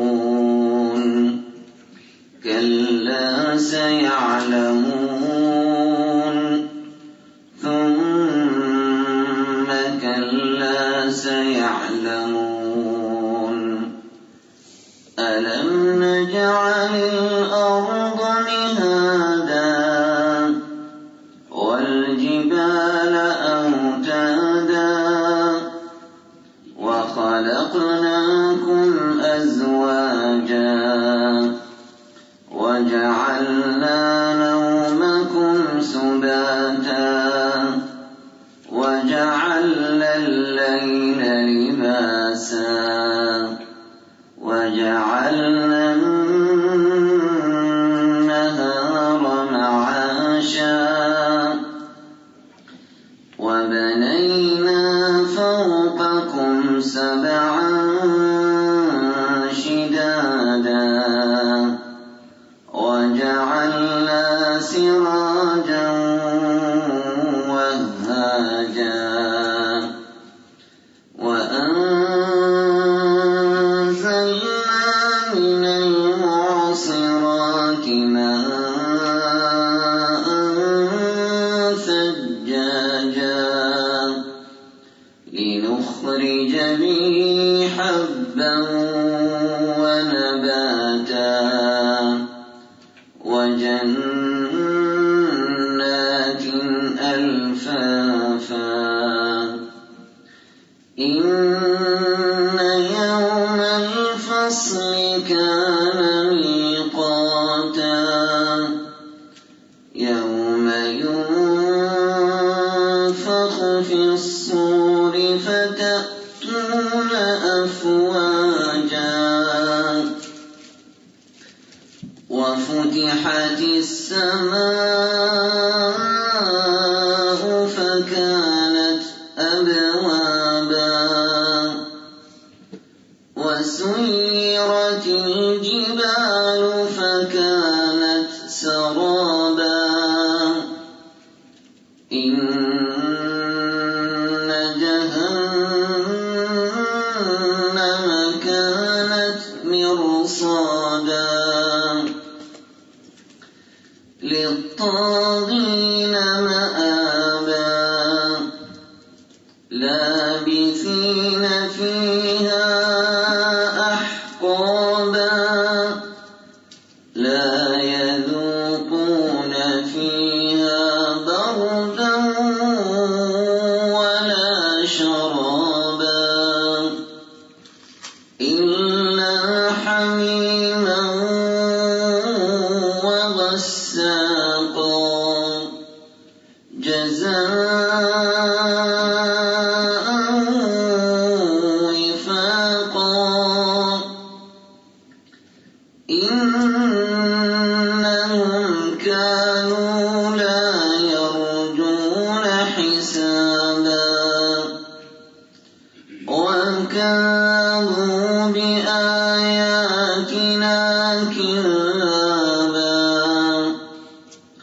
وكل شيء أحصيناه كتابا فذوقوا فلن نزيدكم إلا عذابا إن للمتقين مفازا حدائق وأعنابا وكواعب أترابا وكأسا دهاقا لا يسمعون فيها لغوا ولا كذابا جزاء من ربك عطاء حسابا رب السماوات والأرض وما بينهما الرحمن لا يملكون منه خطابا يوم يقوم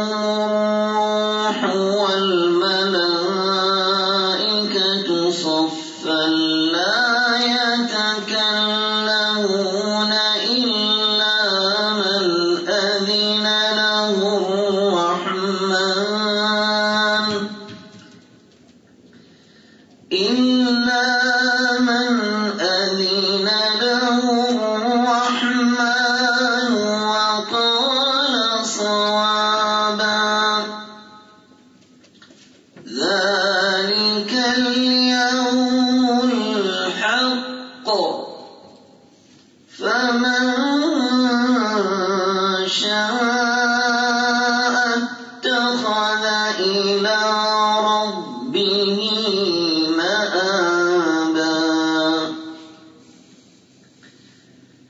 إنا